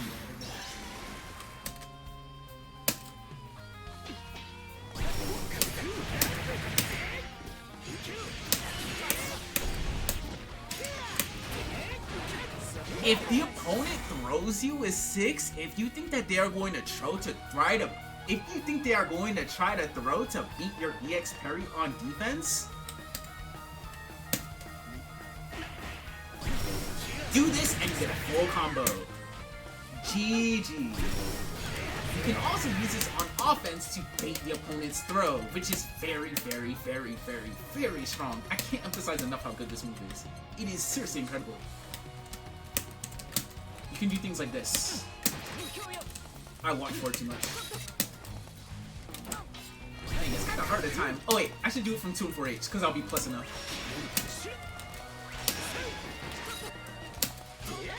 Because the dummy set that though right away. I should probably just do 2 and 4H into this. Yeah. You can do things like this.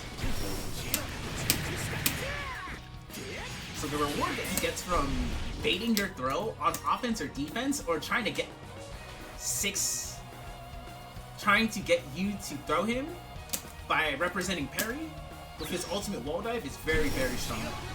His ultimate Rekka is really good because this is 11 frames. It is very, very fast. So if you see the opponent whiff a button, generally speaking, you can whip punish it with ultimate Rekka. And it's nice because if we look at their cooldowns here, right? They're set to default. So he actually builds back the cooldown for his Rekka. So if they were to theoretically get hit again here,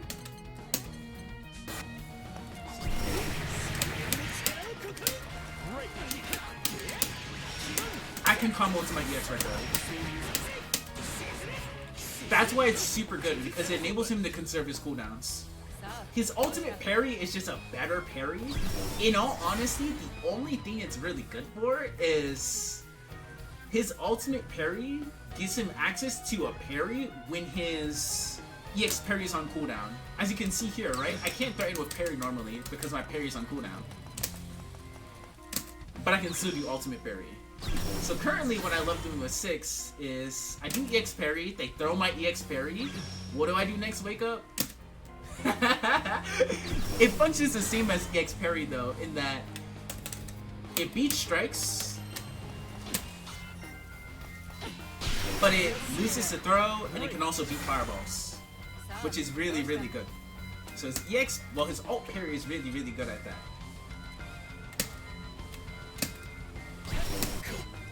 His ultimate dive is kind of weird in terms of how you want to use this. This move can be plus on block, but in my opinion, like if you're a learning player, I wouldn't really like. You can use this, I guess, to like. You can use it as an approach option or as a means of trying to do plus in certain situations, but you have to hit them like relatively lowish, like at their wastage, because if you hit really high up like that, you see I'm not plus. But if you use it grounded, you'll usually be plus. If you use it at a height like this, you'll usually be plus. What I think is useful with this ultimate dive, you can kind of use it as a means of punishing fireballs. Like you can neutral jump if you think that they're gonna do something. And if you see them whiff a fireball or a button, this also leads into a combo. So it's really, really good at that. But what you can also do versus their fireball, you can also use ultimate dive. This is like another reason why this move is nuts.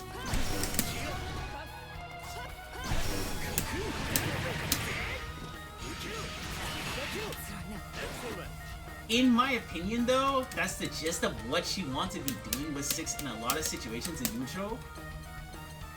So when it comes to his offense and his meter usage, his SBA and SSBA, they're mainly combo tools. You only really use them as combo enders. His install in this game, I think it's kinda not good.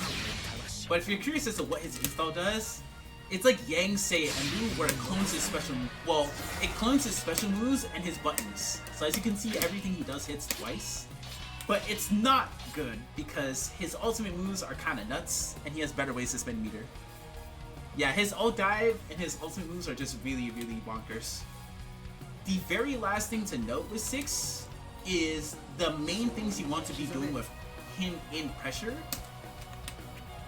His 6XL is phenomenal. It goes very, very far. It literally is a tier below Zeta's in terms of how far it goes. Just like any other 6XL. As you can see, it's +2 on block. He has great options post 6XL because he can do options like 6XL 5L 2M. Or he can do 6XL 5L or 6XL 6XL if they respect him, right? So his options post 6XL are very, very good. But in terms of his pressure up close, he probably has the best close out in the entire game. His close out is really good because his is 5 frames and +4 on block, just like any other character, right?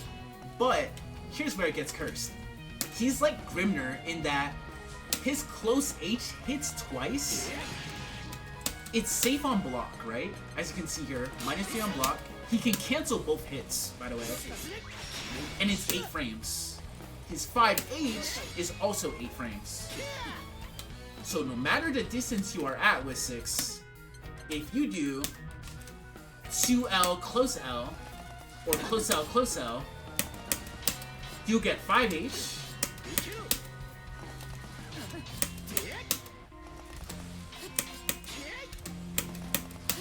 Or you'll get close H.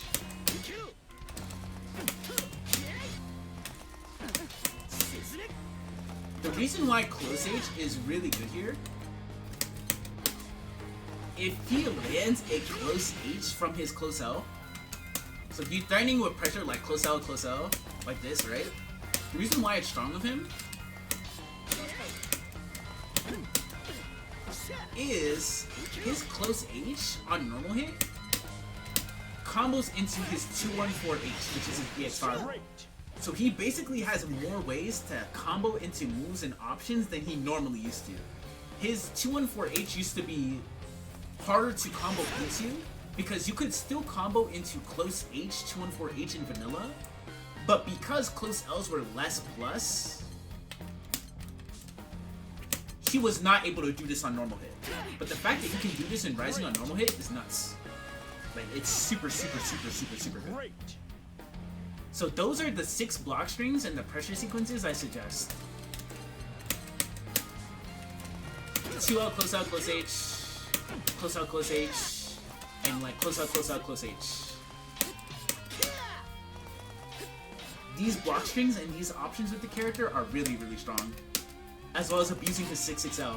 The 6XL is very, very key to his neutral. If the opponent is respecting you from doing this, this, and this, and they're just like walking back and forth, don't be afraid to just 6XL at them with 6. His is really, really strong. That's the gist of this character, though.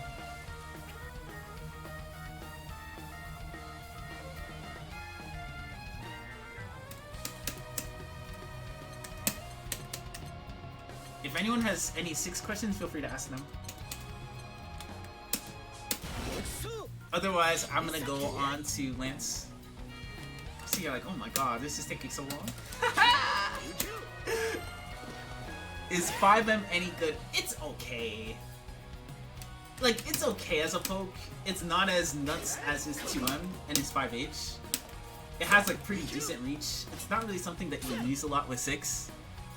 How am I doing today? I'm doing very well, thank you for asking. I was looking forward to this, like looking forward to being able to teach people things, but these character guides took a lot more time than I expected them to. Like, that's just something I expected for the future.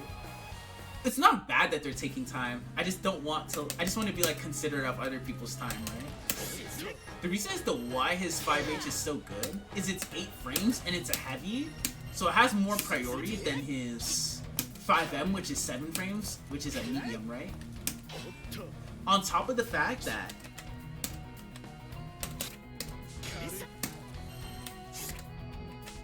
let me actually like screenshot it. I have to like get this like at its exact frame.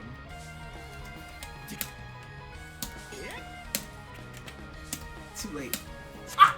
No! This is kind of hard. Got it. He pulls his hurt box back. Do you see that? He pulls his body back. That's why the move is cheap. He pulls his body back, which makes it harder to poke at him. It's a very, very great move. Yeah, it's nuts. It's so good. It is really, really strong. With 6 to get used to pressing this move. Yeah, it's really, really good. So, the very last 6 thing to note before I go on to the next character.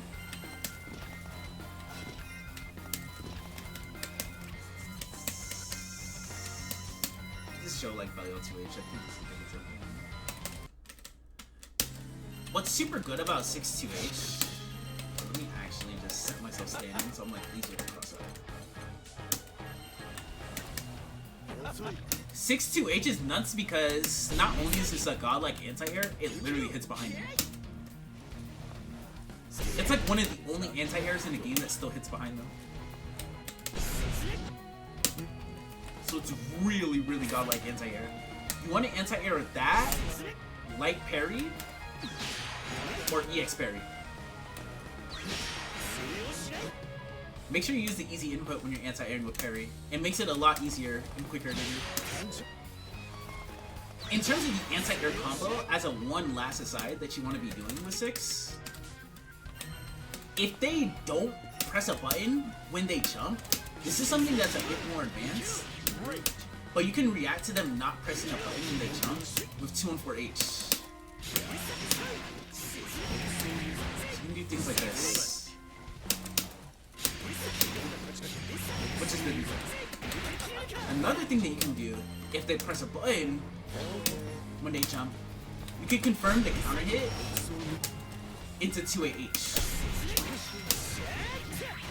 And there's a lot of combo options you have here. You can do things like this.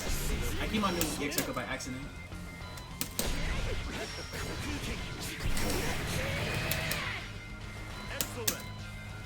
Just do 1 H and S after the counter hit. But you have to be careful about being too low after the EX dive. The reason why I say too low after the EX dive is if your 2H counter hits them late, as you can see right here. If my 2H counter hits them late,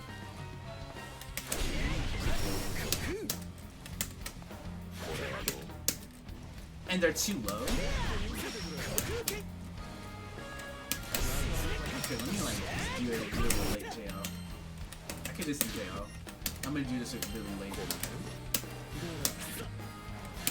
You see how I was like too low for the 2M combo? So like that's a thing that can happen.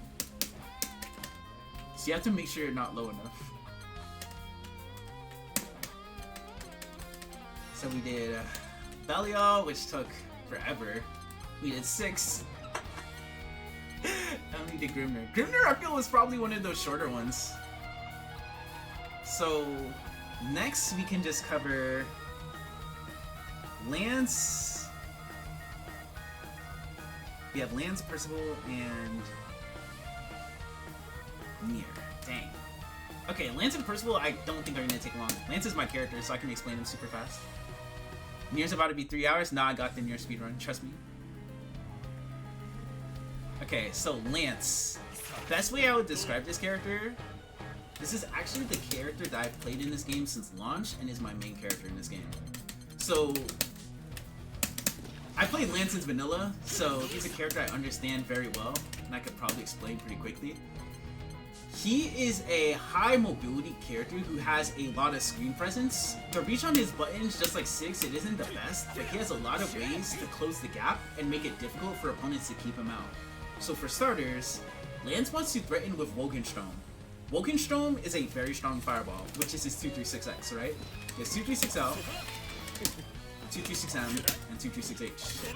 This fireball is really good because 236L and 236M, as you can see, they both travel full screen, and 236H travels 3/4 of the screen. But it disappears after a while, right? 236L travels the fastest, so you can kind of use it as a means to gain ground, or like zone a character out, say if you're playing someone like Charlotta, right? 236M, it travels slower and has a slightly slower startup, but it's nice because it traveling slower makes it easier for Lancelot to approach behind. 236H has 3 hits compared to the 236L and 236M hitting once, but it's nice because it has the most block stun and it makes it easiest for Lancelot to pressure after it. Usually he's going to do 236H in pressure setups, right? And in knockdown situations compared to 236L and 236M, but in general his fireballs are really good in neutral. Another thing that's pretty valuable to his neutral is his 6XL, just like any other character. It's nice with Lancelot because his dash speed is really fast and his 6XL goes really far. So as you can see, it goes quite far. It's kind of weird for me to do 6XL with the dash button, so I just do 6X currently. But his 6XL, plus 2 on block, plus 6 on hit like any other character. He has a 6 frame 2M, so his post 6XL options are really good. Just like any other character. In terms of his 6XL being effective, it's nice because he doesn't have the best range, so you can use it to like counter poke things like fireballs or just slower normals or slower options with long reach. So if you think the opponent's gonna commit to something with Lance, don't be afraid to 6XL it. It'll usually check it based on what they did, right? Outside of that, he has his Gorilla Blade. His Gorilla Blade is strong. 623L. This move got turbo buffed from vanilla. It's now 16 frame startup, which it was in vanilla, right? But the biggest distinction is the fact that it is now -5 on block point blank. So no matter what, it is now -5 relative to vanilla, where it's always -8 point blank. So now if he spaces it out, it's much easier for him to make it safe. Even round start, as you can see, this is -3. This move is a very strong way for Lancelot to not only force himself in, but to stop opponents from trying to check him or approach him. So say if someone's trying to get into 6XL range against you, this is a great way to deter them from doing that. And it leads into a knockdown on normal hit, so he gets a lot of offense and momentum from it. So that's why his 6XL is, well, his 623L is really strong. They made the input a 623L instead of 6XL. So if I call his 623L 66L, please forgive me. But that's what makes his 623L really strong. His 63M is slower, and it's easier to make plus on block, but it's more niche in terms of what you're going to be using it for. You can use it if you want to advance in a way where it's easier for you to continue your offense. His 63H, in my opinion, they made a lot of EX advancing moves way more unsafe on block. His 63H is only really something that you want to be using in combos, especially if you have them close to the corner. It's nice because it now wall bounces opponents, which makes it so Lance now has an easy way to continue corner combos, because previously this move would sometimes side swap, which would work in his favor and against him. But now it never side swaps, it always just wall bounces, which is really, really good for him. So outside of his Fireball, his Gorilla Blade, and his 6XL, another key neutral option with Lancelot is his 2U. This is a advancing slide that actually low profiles many fireballs in the game. You can react to your opponent throwing a lot of fireballs at him with 2U. It's nice because if you space it out, so the tip of his 2U hits, this is usually easiest at round start distance. He can space out to be safe on block. So his 2U is really, really good in this regard. It can also be an option that you use defensively to say whiff punish buttons or stop people from trying to poke at you or rush you down like this. But you have to be really careful with using it because it has a lot of whiff recovery, as you can see, right? So it's important to use this move with care, but if used well, it's a really, really strong sweep. Especially if you get familiar with the safe on block spacing. This move is really, really good. It carried my career in Vanilla, and it's really good in Rising 2. So outside of that, the other neutral options that he has are more movement specific or more based around punishing what the opponent is doing too. Another way for him to counter opponent buttons, Lancelot can actually use his Rekka in neutral. It's kind of weird. This is something that not many Lancelots do, but because he pulls his body back when he does L and M Rekka, he can use his Rekka to preemptively avoid the opponent's attack and whip punish it. Whether or not you do this with Lancelot is playstyle preference. Tega, for instance, like Tega doesn't really do this a lot, even though he's an amazing Lance player. I personally do this a lot, and a lot of the Lancelots in Asia do this a lot. So it depends on your playstyle and how you use the move, but it can be helpful because not only does he move forward a lot, it doesn't have that much recovery if they're not looking to whiff punish it, and he can whiff cancel the Rekka. So if they whiff punish this, it's kind of hard for them to do because he can vary up how many Rekkas that he does on whiff. He can either do 1 or 2, right? So it's kind of hard for them to like actually whiff punish for that reason. Unless if they're like really focusing on Lancelot whiffing, then they can, but it's kind of hard. So outside of Rekka and his Fireball and his Gorilla Blade and his 6XL, we have Turbulence. His teleport is pretty different in this game. Damn, I'm doing great. 7 minutes. Okay, his teleport is pretty different in this game because how his teleport works now is his 2-2M. It no longer puts himself behind the opponent if he's close enough. Only 2-2L will. So he can only side swap with his Turbulence if he's behind the opponent. Also, this on counter hit, his 2-2X, his Turbulence, the mind game used to be he teleported in the air, right? And if you 2H'd him, he would come down with the stab if he thought you would 2H. But now, this no longer leads to a combo on counter hit, even if I EX. As you see, I can no longer get a combo. He can never get a combo from this on counter hit. So this move is never really something you want to do in this game, in my opinion. He can't also wall cling from 2-2x anymore. And when I mean this move for reference, by the way, I mean his 2-2x stab. I don't mean like the turbulence itself.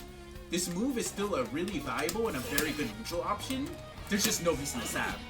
If you think that they're going to 2H you, what you should do instead is this.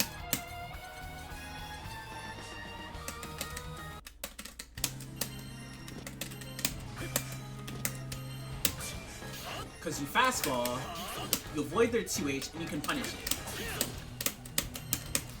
Like this. You see how that like punishes my 2H? There we go. That's a punish.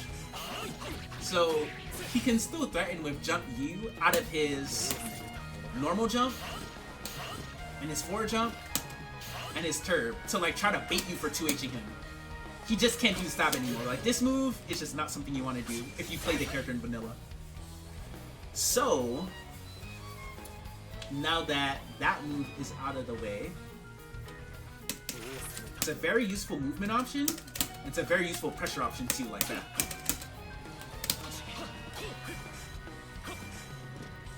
Explain Rekka. I could cover Rekka in pressure, then EX Fireball, and then his ults. So let's go from there. We have 4 minutes left, so those are the last 3 things we're gonna cover. So his Rekka in pressure is kind of weird, in that there is a lot of layers to his Rekka RPS. I'm gonna try explaining the most simple layer to the Rekka RPS. Generally speaking, if Lancelot blocks his Rekka, if his Rekka is blocked, right? Point blank, this is -3. He can space the Rekka out to be plus on block, but the Rekka being plus doesn't really matter. What I mean by it doesn't really matter is that if the Rekka is plus, he can frame trap you based on the spacing, right? That's good. But not every Rekka sequence will be plus. Like, if you're playing a character, you don't have to be like, oh my gosh, I have to do the string that makes the Rekka plus. It doesn't matter if the Rekka is slightly minus, you can still make them guess, even though the Rekka is slightly minus. It's the fact that it's kind of hard for them to punish, even though the Rekka is slightly minus. If he does the delay Rekka, it's pretty hard for them to punish. The initial Rekka, like Rekka 1 is always -3, point blank. So they can't punish Rekka 1 ever. But Rekka 2 is -4, so based on the spacing, they may or may not be able to punish, right? But generally speaking, if he spaces this out from like his buttons like this, he'll be safe. So how his Rekka RPS works is this, with this in mind, right? You usually just want to space the Rekka out so he's slightly minus. He'll usually be slightly minus or 0. He can be plus, but that won't always be the case. If he thinks that you're going to mash on the Rekka, he can do delay Rekka. To counter hit your mash, if you do the Rekka immediately like this, as you can see, it's a block string, it's gapless. So you actually have to delay the 4L, the second Rekka. You have to like delay it a good amount, like this. See? Just to delay the Rekka.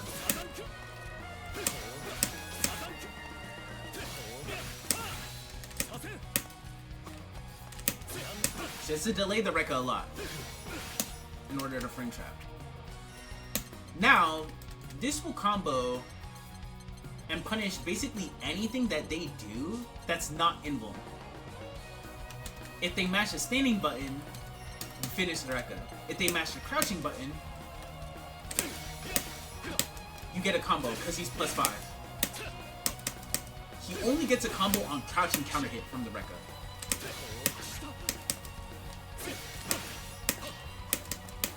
As you can see here. So basically, if you think that they're going to not press anything after the Rekka, you can just block. But if you think they're going to press something after the Rekka, you can delay your Rekka and you'll usually be pretty safe. If you space out the Rekka well, you'll be safe. That's like the basic gist of how his Rekka RPS works in that regard. His alt moves, they're nuts. I ain't gonna sugarcoat it, they're OD. I thought they were OD when I initially tried them out, and I still think they're nuts. So, For context, Ultimate Fireball is probably the most wild in my opinion, and is the easiest to explain. Ultimate Wogenstone. It has this little sparkle effect, right? It's cute. If Lancelot cancels into it from any of his normals or options, he'll be plus. As you can see here, he'll always be plus 10 if he cancels into it. Why this is strong isn't just the fact that it's plus. Look at what will happen to my Lancelot here.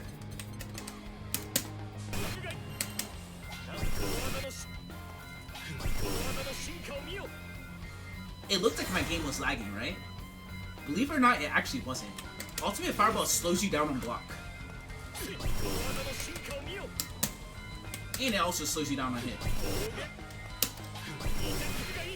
Not only does it slow down your character's movement, it slows down your character's frame data. Look at my DP here.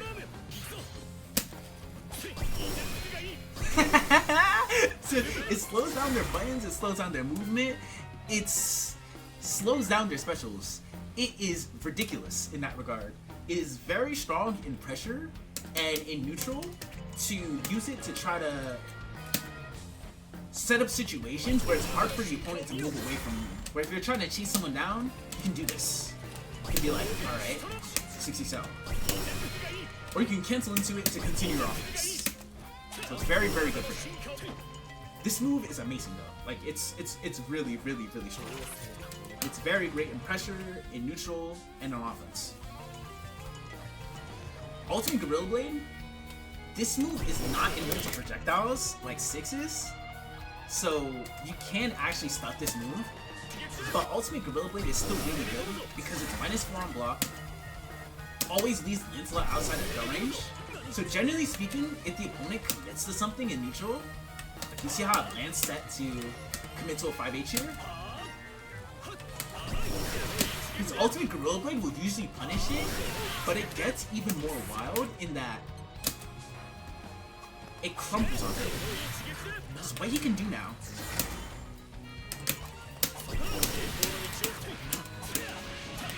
he can get a combo from this on him. And in the corner, he actually has loops involving this move.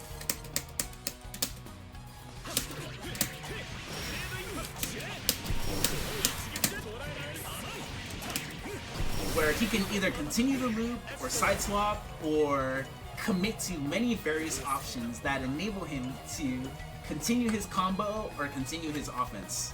So the fact that his side swaps on hit is really, really strong. It is like super, super OD. Yeah, you've probably seen the combos on Twitter, or like have seen the combos at some point. This move is really, really good in neutral and at the corner. Ultimate Turb is really godlike with Lance, because it's an invincible reversal. Guys, you would think that because his teleport no longer has Inwhelm, that his defense is weak, but this move is phenomenal. It is a phenomenal 50-meter reversal. The reason as to why is A, because it's a hard knockdown, and B, he can side swap from it. So we can do things like this. Or even without Fireball, he can like super jump or walk forward. So the fact that he can swap sides from his reversal is really, really, really strong. He can also do it from down back, which is really cheap too. Now I'm losing track of which Lancelot I am. Holy cow. So, his ult Rekka is probably the least good out of all of his ultimates. It's still quite good though. So his ultimate Rekka is nice in that it's +2 on block. It puts him outside of throw range, but he's still in his range of his close H and his close M, so he can still continue his offense from it. But honestly, that's all the move is really good for. It's plus, so he can use it to get in or try to continue his offense. You can use it to also like whiff punish things too, just like 6's ultimate Rekka, but that's it really. The very last things to note about Lance are, in terms of his buttons, 5L is nice because 5 frames plus 4 on block. He actually does not have a close L. He only has a 5L. So he will get this move no matter what, which is really godlike. Because the reach on it is really good. His 2M is nice because it's 6 frames. Just like Grimnir's, right? It's not a low, but it self-combos into itself on counter hit, which is really, really strong. And he gets really good combos if he combos into it on normal hit.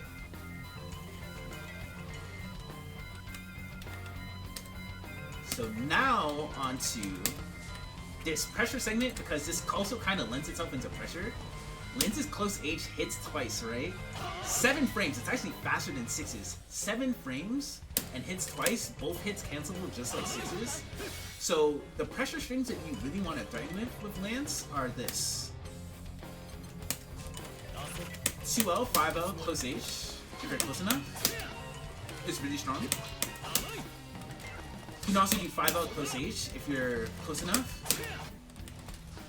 You can also space yourself when you do this to be like outside the throw range, which is really good. You can also do like 5L, 5L, 5M, or things like 2L, 5L, 5M, which is nice because his 5M is 7 frames. So then you can just finish his combo into light Rekka. Or you can finish his combo in the corner into EX Thrill. So those are like the main pressure sequences that you want to be using with Lancelot outside of like his 6XL. Of course you don't have to cancel into Rekka, by the way, right? I'm trying to fix my side. Yeah. You don't have to cancel into Rekka. You can cancel to nothing. Ultimate Fireball. EX Fireball. Rekka. Turbulence. 5U. There's a lot of tricky ways for this character to steal turns and continue his offense. So if you are a offense enjoyer, then I heavily suggest Lancelot. That's like the gist of this character, though, in terms of how you want to think about playing him.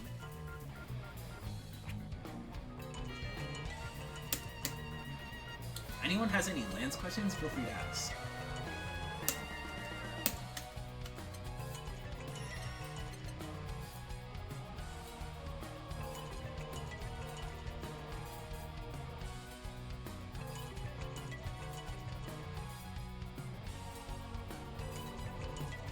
How to deal with his pressure? I can cover that another time for sure. Because I feel that if I covered Lance counterplay, it's pretty long-winded. Yeah, it's pretty long-winded. There's a lot of things he can do.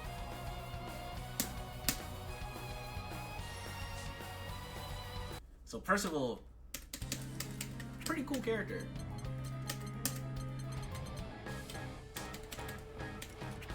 I think Percival's probably gonna be the shortest out of everyone, in my opinion. Hopefully, this takes the least amount of time. Okay, Percival.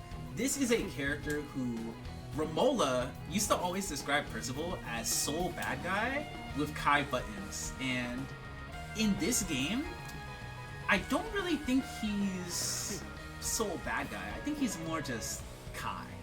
He kinda is sole, but not really. The reason why I say that is it's much harder for him to aggressively enforce his game plan in this game. So I really suggest him for people who like to play a more defensive playstyle with burst options and they want to force their opponent to play vanilla Granblue. If you're a vanilla Granblue enjoyer and you want to make people play vanilla Granblue, this is your character. He's really fun in this game still though. So the main ways that Percival controls space is he has his 5M. It doesn't move as far in this game, but it's still a really strong move because 9 frame startup, -6 on block, but it puts him at a spacing where many characters' buttons do not reach. Like this, like me hitting that button probably looks super underwhelming, right? It's like, oh wow, he just hits a button. It's not, that's nothing. But you see how that whiffs? You can set up a lot of really aggressive whiff punish situations. And just a lot of really strong scenarios that make it hard for characters to take your turn. Like, if you're a character who does not have big buttons and this character is doing this, God help you. Like, God help you. God help you. Because he can clearly see what you're doing after he presses the button too, especially if he spaces himself out well. He also utilizes his 5H. This move is as big as it looks. It literally hits at round start distance. 12 frames. It has a massive hurt box on whiff though. So Cat just does this. Watch. And it has a hurt box during the startup, as you can see, right? Like, there's a hurt box. You see how far she's hitting me from?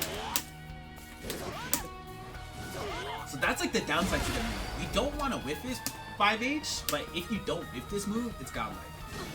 It also is minus 15 on block, which makes the move seem like it's not great, right? But you want to cancel the move because if you don't cancel the move, his hurt box actually stays there. You see? This looks really funny. The hurt box actually stays there. But if he cancels it, then you can't poke at it anymore. Even if he cancels it into spot dodge, like, just canceling it into anything is really, really important for that reason. This move is godlike if you don't whiff it though. Like, if you don't whiff this move and you space out this move well, it's just hard for him to deal with, right? Because it literally hits half screen.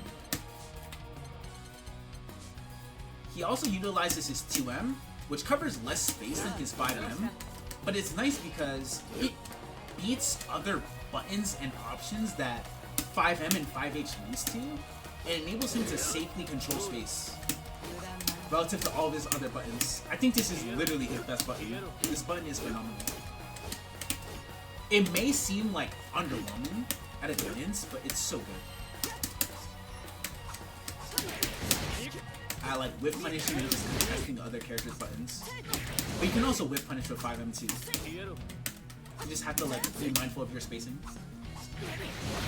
So, we covered 5M, 2M, 5H. Honestly, that is the main core of his neutral, those buttons. His fireball differs from other Shoto fireballs in that he's Soul, right? So he has Gunflame. His 236L is a very oppressive fireball in the corner. Mid-screen, it's still really good in this game because it forces your opponent to move out of the way to deal with his ability to continue to reset pressure after it. But in the corner, if Percival's doing this, some characters just do not have good answers to it. Like, this is as oppressive as it looks. It is really hard for certain characters to deal with this. So, for that reason, you want to think more about using his fireball as a means to control space alongside his buttons. You usually want to do it at 3 force range, his fireball. If you're threatening with it raw, that is the M version, because the M version actually travels full screen or near full screen without stocks. But with stocks, it travels full screen, which is really good. But the L version, it won't be affected by his stocks. It only travels like this distance, so it's more of a pressure. It's more something you want to cancel into, like this. From your buttons, especially when you space them out well, because you'll be plus, like this. And it lets you continue your offense, because sometimes you can be in 5H in chapter and do things like this, which is very, very strong with the character. So, outside of his buttons and his fireball, I want to cover the stock mechanic and then backtrack to his command dash and his buttons. So the stock mechanic with the character is kind of weird in that Percival can stock up to 9 stocks in this game, as you can see by this gauge. So his stocks work by him doing 2-2L. Any 2-2X grants Percival a stock. 2-2L grants him 1, and is the easiest to do from buttons. 2-2M will grant him 3, as you can see, and 2-2H grants him 5. If he does 2-2U, his ult, he literally grants him 5. So if he stocked up the entire round, so he has combos that let him get into 2-2U as well, which might be worthwhile to explore if you're very curious, but generally speaking, you're gonna cancel buttons into 2-2L or do like raw 2-2L neutral. This is the one that you're gonna be doing 2-2L. So the reason why his stocks are useful is they buff many of his medium and heavy special moves. They basically buff all his medium and heavy special moves. So in terms of his fireball, right?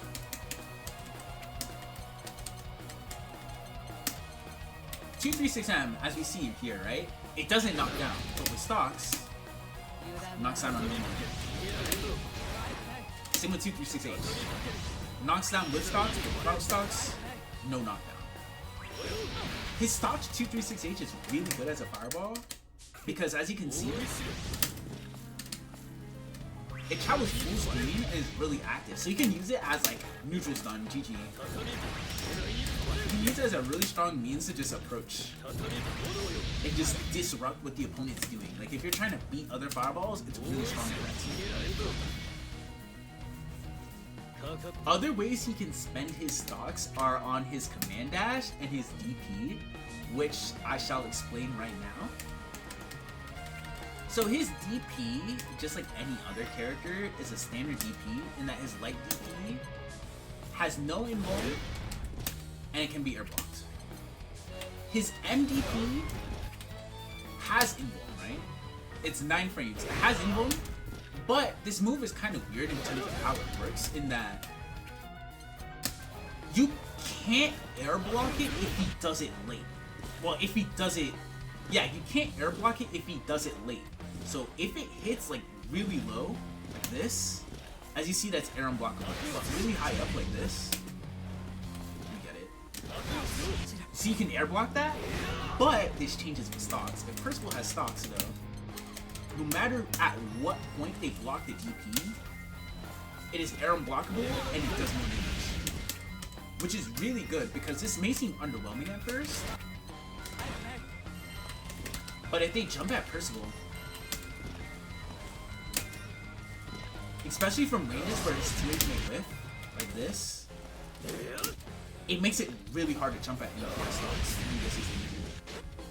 It also makes it so his LDP, well his MDP, right? Normally with stocks, it'll knock down.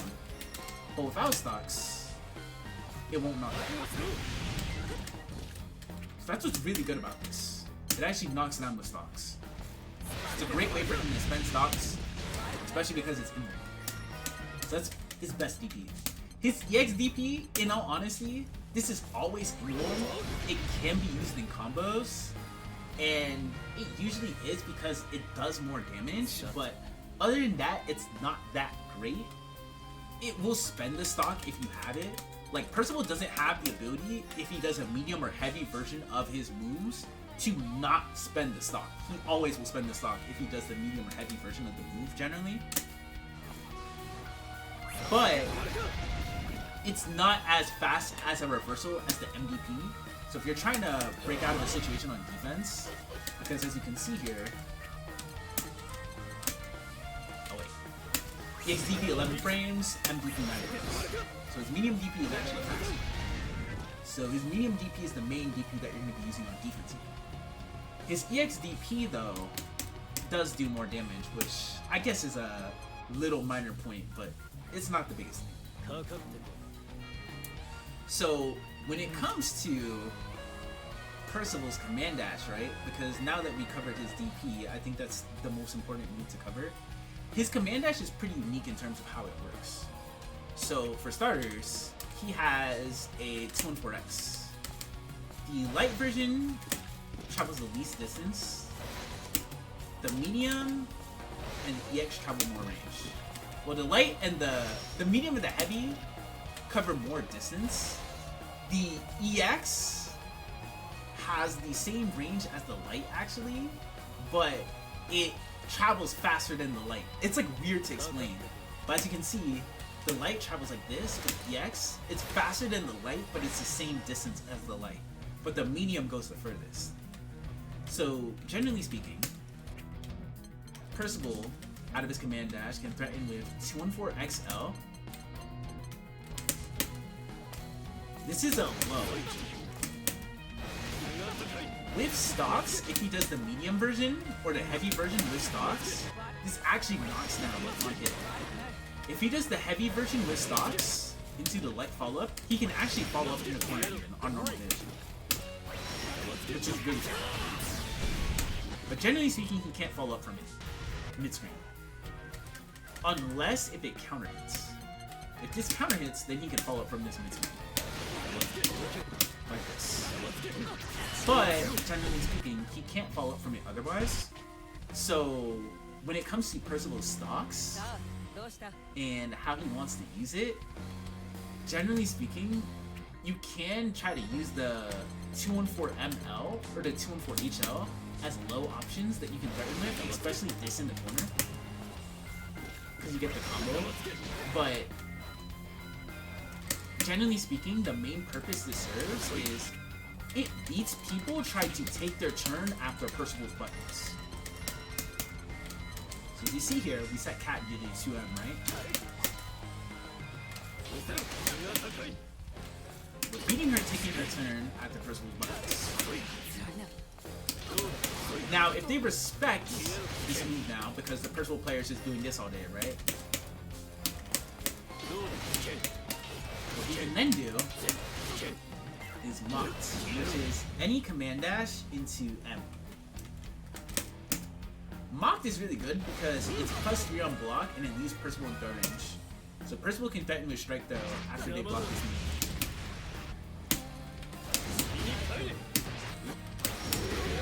Which is really, really good. So his options in this scenario are really scary and oppressive for the opponent to deal with if they block this. The stocked versions are kind of weird in that he normally doesn't gain a follow-up from this move without stocks if it hits them, actually. Like, if you're curious. See, he can not combo.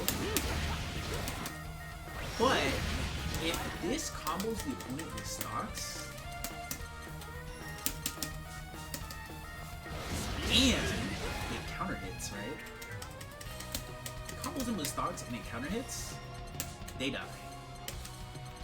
And the reason as to why this would counter hit is if they try to check Percival's command dash like in neutral, because Percival doesn't have to just do button to command dash like this, he can do it raw. So if they press a button too late versus the command dash,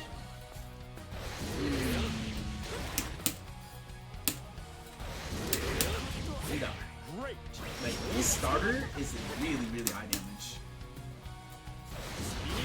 So it's a really threatening way for him to force an issue, especially versus people playing patient. You can just be like, alright, footsies is over. It is time to go. Which is really, really strong. So, his 214XH is his last command dash follow-up. This move is kind of weird in terms of how it works. Without stocks, literally every single version is useless. Every single version is -16 on block without stocks. As you can see, right? All -16. The only things that are useful to know about this stockless version of 214XH is if you do the EX stockless version, right? Which is 214HH. Percival 214HH. This will combo from 5H, 2H, or the end of its auto combo, even without stocks. But even then, it's still not the best. Generally speaking though, you want to use this move with stocks. If you use this move with stocks, it then is when the move becomes OP. So why is that? This is like something that's a bit tricky to explain, right? So bear with me here. So when Percival actually does his 214XH, so the stock version being 214MH, because this Spencer stock, and 214HH, how this move works is this. So for starters, this move is now -4 on block, and it does a lot of chip damage. So if we set Cat, if we set her health to not recover, you see how much chip that did? This is doing a lot of shit. It does a lot of chip damage. It's -4, but he's always outside of throw range, so they can't punish it. It's really, really safe. What's so good about this move as Percival, though, is the fact that if they block this move, not only is it safe, but the reward on hit is very, very strong. So how this move works on hit is like this. When Percival does 214XH, he actually hits you twice when he does this move. If he does the stocked M or the stock H version, if he spends the stock on the command dash. The reason as to why he hits you twice here is because there is a first initial hit on the H follow-up. This is going to sound really weird until I explain how this works. And you like see it in motion. So for instance, right, this first hit only triggers if they are hit really close by the 214MH with stocks. So we're gonna hide this all for now. As we can see here, right, this doesn't combo, even though I spent the stocks. This is not combo, right? First was low tier. This is not combo. But you saw that zoom in, right? What the heck? That actually comboed that time. If he times his H hit on the stocked 214MH to hit at the point where he's very close to the opponent, A, not only will it do a fuckload of damage, B, the clean hit makes it so the moves that normally won't combo in that situation will combo. So you don't do the command dash into H immediately. You don't do the 214MH immediately like this, right? You're not doing it immediately. You're actually timing it so you time the H after the command dash when Percival is close to them. This even lets him combo from his far 5L. Like this. It's easier to do mixed. Let me see if I can get the time. This is like the hardest normal to do it from. I need to practice the timing for it. There. So combos from that is 5M, as I already showed. It even lets him combo from his 2M. 5H.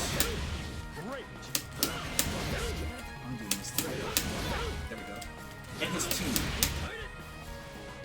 So basically, when this character has stocks, any single time he does this now, he basically just says, alright, I'm Superman.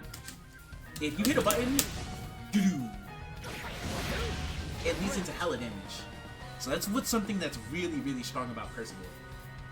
Getting used to like actually the timing for this is really, really valuable. It's not just something that he does from like his pokes, like raw and neutral, he can combo into it too. So you can do things like this.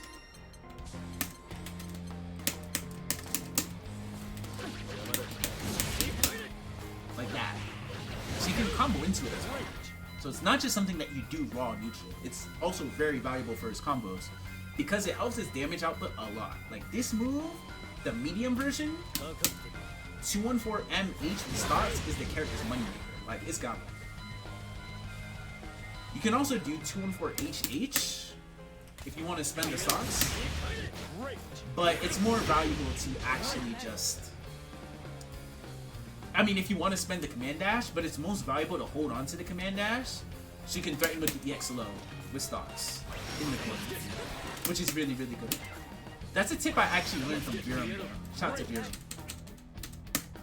So now that we've literally covered all his moves and everything else, the last thing to know are just his frame traps and his frame traps, I guess 5U and 2H maybe, and his ults. Just to get this out the way, his ults aren't that great. This is probably one of the character's biggest weaknesses. His ults aren't really that good. His 236U though is broken. This is by far his best ult, and it's not even close. So the reason why this ultimate skill is broken is, if you played Marvel 3 before, he has Dormammu's Flame Carpet. I want you to pay very close attention to one thing before I do this move again. Look at Catalina's life bar. this move will do damage over time. Look at her life bar.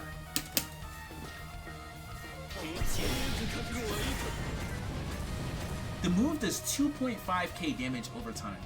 So basically, they take a chip. They basically take a throw's worth of chip damage. On top of the fact that if Percival cancels into this from any of his buttons or options, he is hella plus. So he's hella plus, he's doing mad shit to you in the corner, just sitting there, big chillin' while his carpet's up.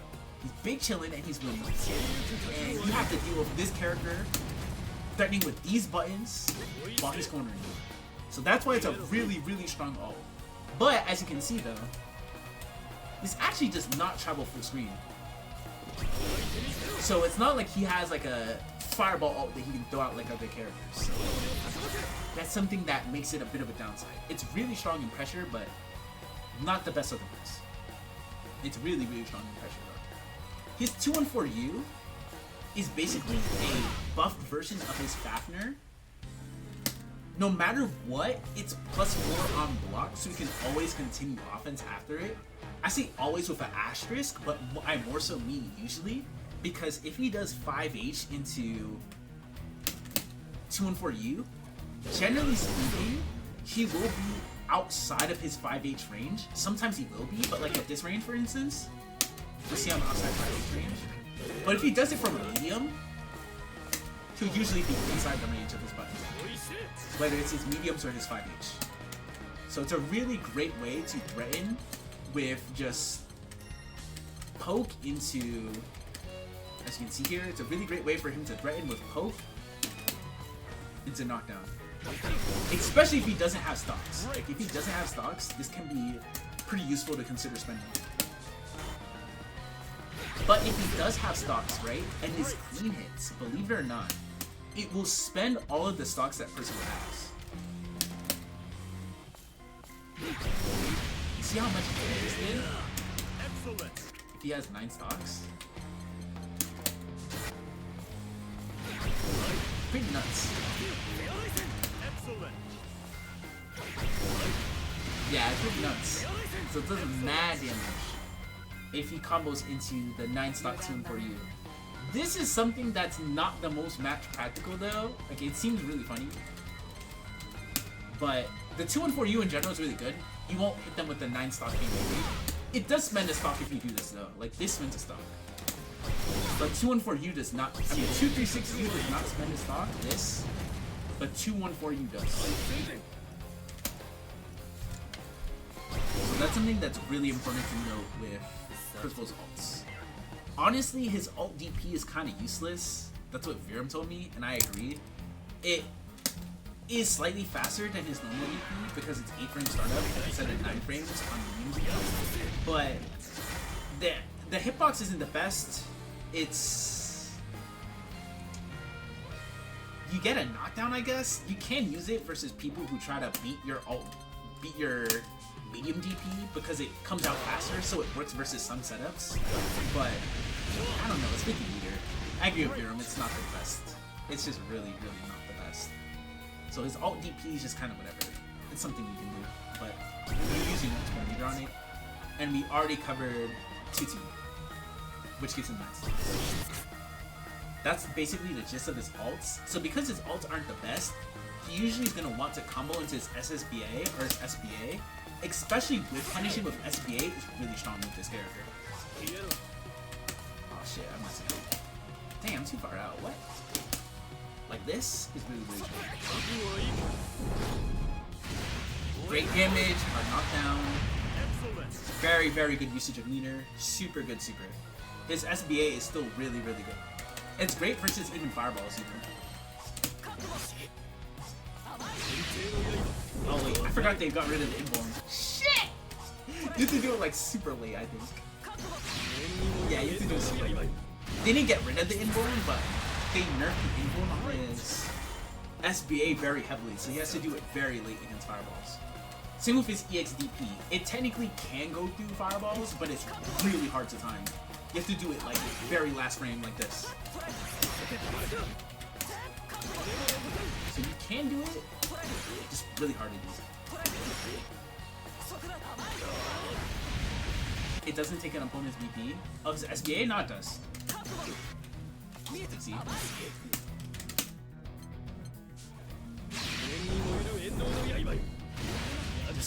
think the dummy might just be set to... Wait, why is it set to... Huh? Why is it not taking away their BP? What the frick? It should though. That's weird though. But it does take away their BP. Then there's Percival's SSBA. This move is kind of weird because you can hold it like this for more hits, as you can see. Otherwise it did 4 hits. But if you hold a button,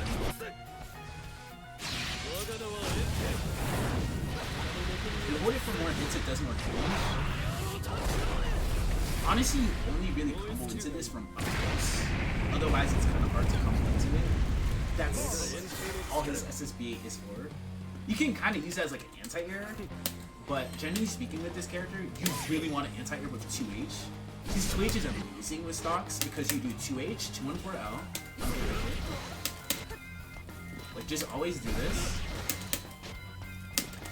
And then you do close H, 214M. This will always work if you have stocks.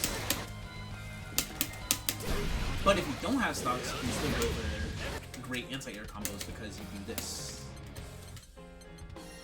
You do 2H, 214L, close H, into 214H. So his anti-air damage output in general is just very, very good.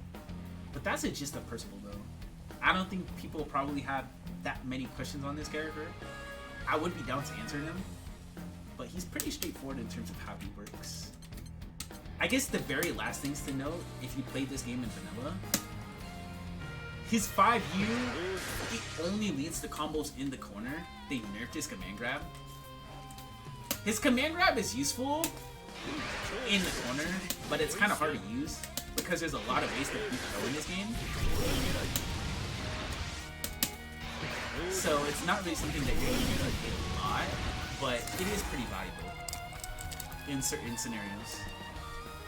Especially if you do, currently what I do is I just do Percival 5U into 2U, 2U, which is a really great way to gain stocks and get a hard knockdown.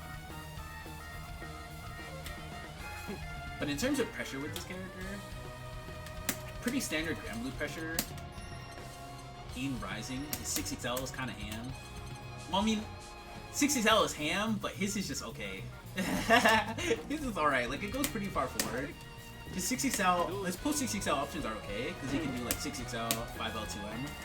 His far 5L can sometimes whiff on crouchers at max range. So you have to be careful from that. Like you see, like at this range, like whiff. You can do 6XL like 5L, 2M. You can do 6XL, 2M, 6XL, 5L, etc. Right? It's pretty like, it's pretty similar to how a lot of standard characters approach 6XL pressure. But in terms of his frame traps, what's really good is his close L is a nice frame trap option into close L, and from here you can do things like this. Close L, 2U, and then 2-2M for 3 stocks. You can do close L, 2M into DP. You can do close L, M, and you can do close L, H if you really want to hold them out for like mashing in a certain situation. Especially if you're outside of throw range, this is really good. You can do things like this. If you do it with dash momentum, they can throw you out of it. But if you don't have dash momentum, this is really good. There's so many things you can do from this frame trap. It's like, oh my god. They got caught in 4K, so. Close out, close H is really good, as I just demonstrated. Close out, into 2M. Keep it close out, Close out, 2M. Close out, M is also really good. So his pressure options in general are just really great, all things considered. The very last thing, before I go to the very last character, which is Nier. Oh my gosh. Before I go on to Nier, The very last thing to note about Percival, his 5H, his far 5L,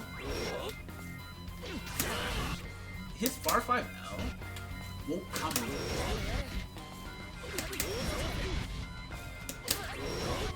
at very max range. It is really, really annoying. You have to do everything. This will combo.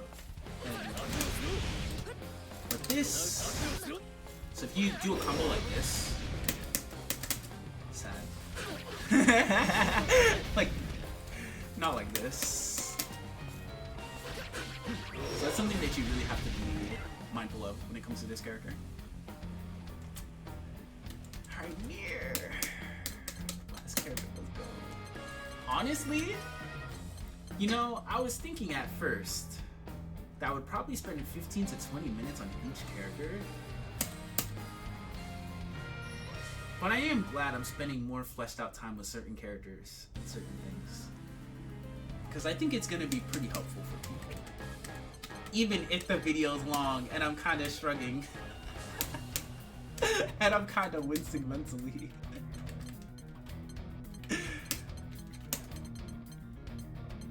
Yeah, I don't think, the thing is too, I don't think it's like rambling or misinfo or me just like blabbing. I just think, yeah, I'm not pushing myself. This is the last character that I'm gonna grab to. Okay. So before I begin here, I actually want to explain how death works. So I think I'm gonna just explain how her mechanics work before I start my 15 minutes, and then I'm just gonna go from there. Okay. So for those who know nothing about this character, Nier is a puppet character, but I actually would not compare her to Carl or Sato or Relius or many of the other puppet characters that a lot of people are familiar with.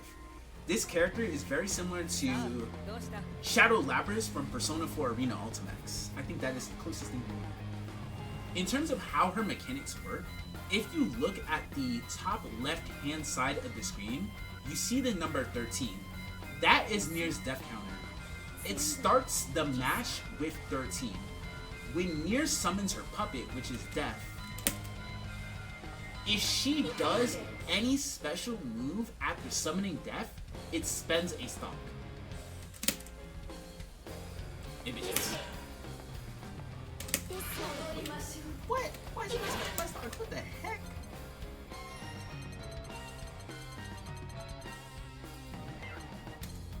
Huh? Wait, does it only apply to the light one? Oh yeah. Okay. Oh wait, I did it twice. Okay, that's what that's on. Alright. Backtrack, redo. Okay, so if Nier sends out her puppet, right? Generally speaking, this will not cost a stock if she sends out her puppet with a non-EX move. But when she does a normal special, afterwards, I'm pretty sure this is spending one stock. What the heck? I'm so confused here. Because when she does a normal special, when she has Death out, it should spend one stock. But it's not. And the EX should spend two. What the heck? I'm so confused. It was only the special cancel into the special that spends it. Oh, what the heck? Huh, I learn something new every day. That's weird. I could have sworn it was the other way. You're right. Okay, redo now. Yeah, I'm like sitting here like, is training mode trolling? I'm like, I'm not sure. That's like weird. Because I could have sworn when she had the puppet out, it actually spends one. Or it's like my mind playing tricks on me. That's kind of bizarre.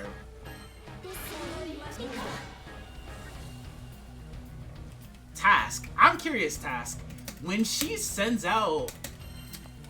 When Nier sends out the puppet, right? And then she does a special move, doesn't it spend one stock after the puppet's already out? I thought only the initial puppet only didn't spend the stock. I'm pretty sure that's how it works in that instance. Right? Because like, why is 63L not spending a stock here?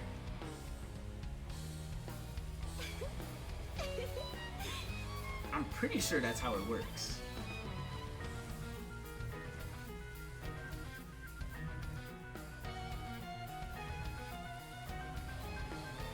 It's not spending because I'm not canceling into it. Oh, what the heck? It only applies to cancels? Let me see. Or do you mean like actually like canceling it into cancels? Okay, dang, that's kind of bizarre. What the heck? Alright. Dang. I never noticed that. I wonder why I didn't notice that. That's kind of tricky. Alright, everything else I'm confident on. Trust me. Yeah, that's pretty bizarre then. What?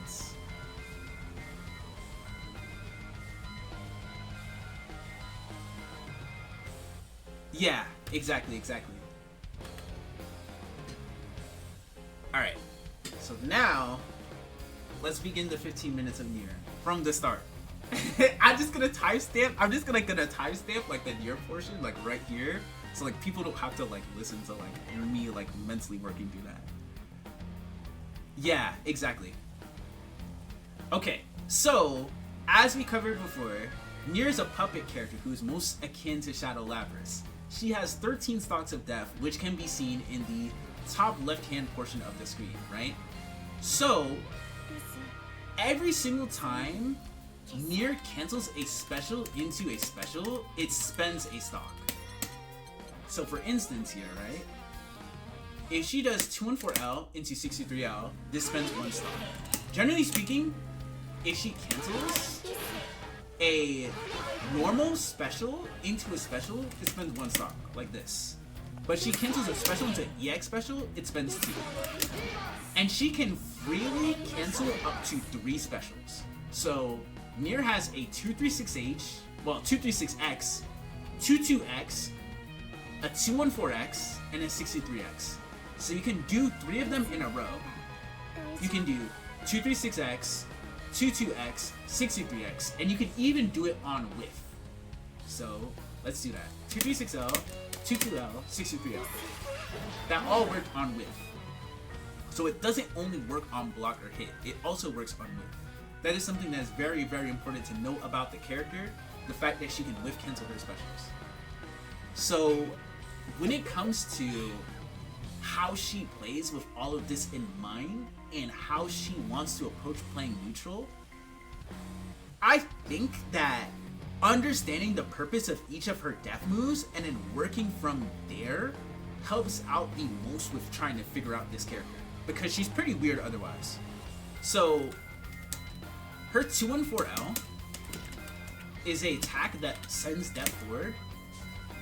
What's important to note though is, as you can see, it's minus, which is kind of confusing at first, right? You're like, what? That's actually minus. It's not plus. So how her RPS with her death moves work?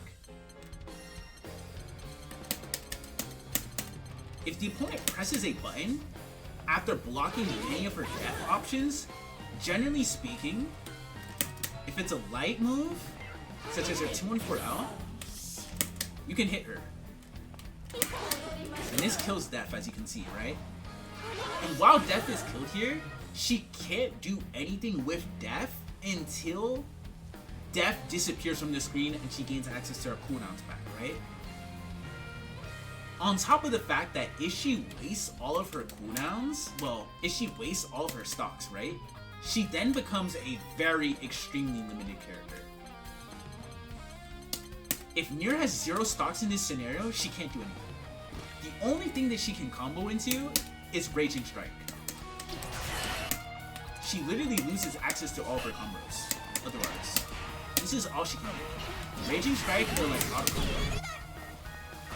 The reason as to why is all of her specials are attached to Death.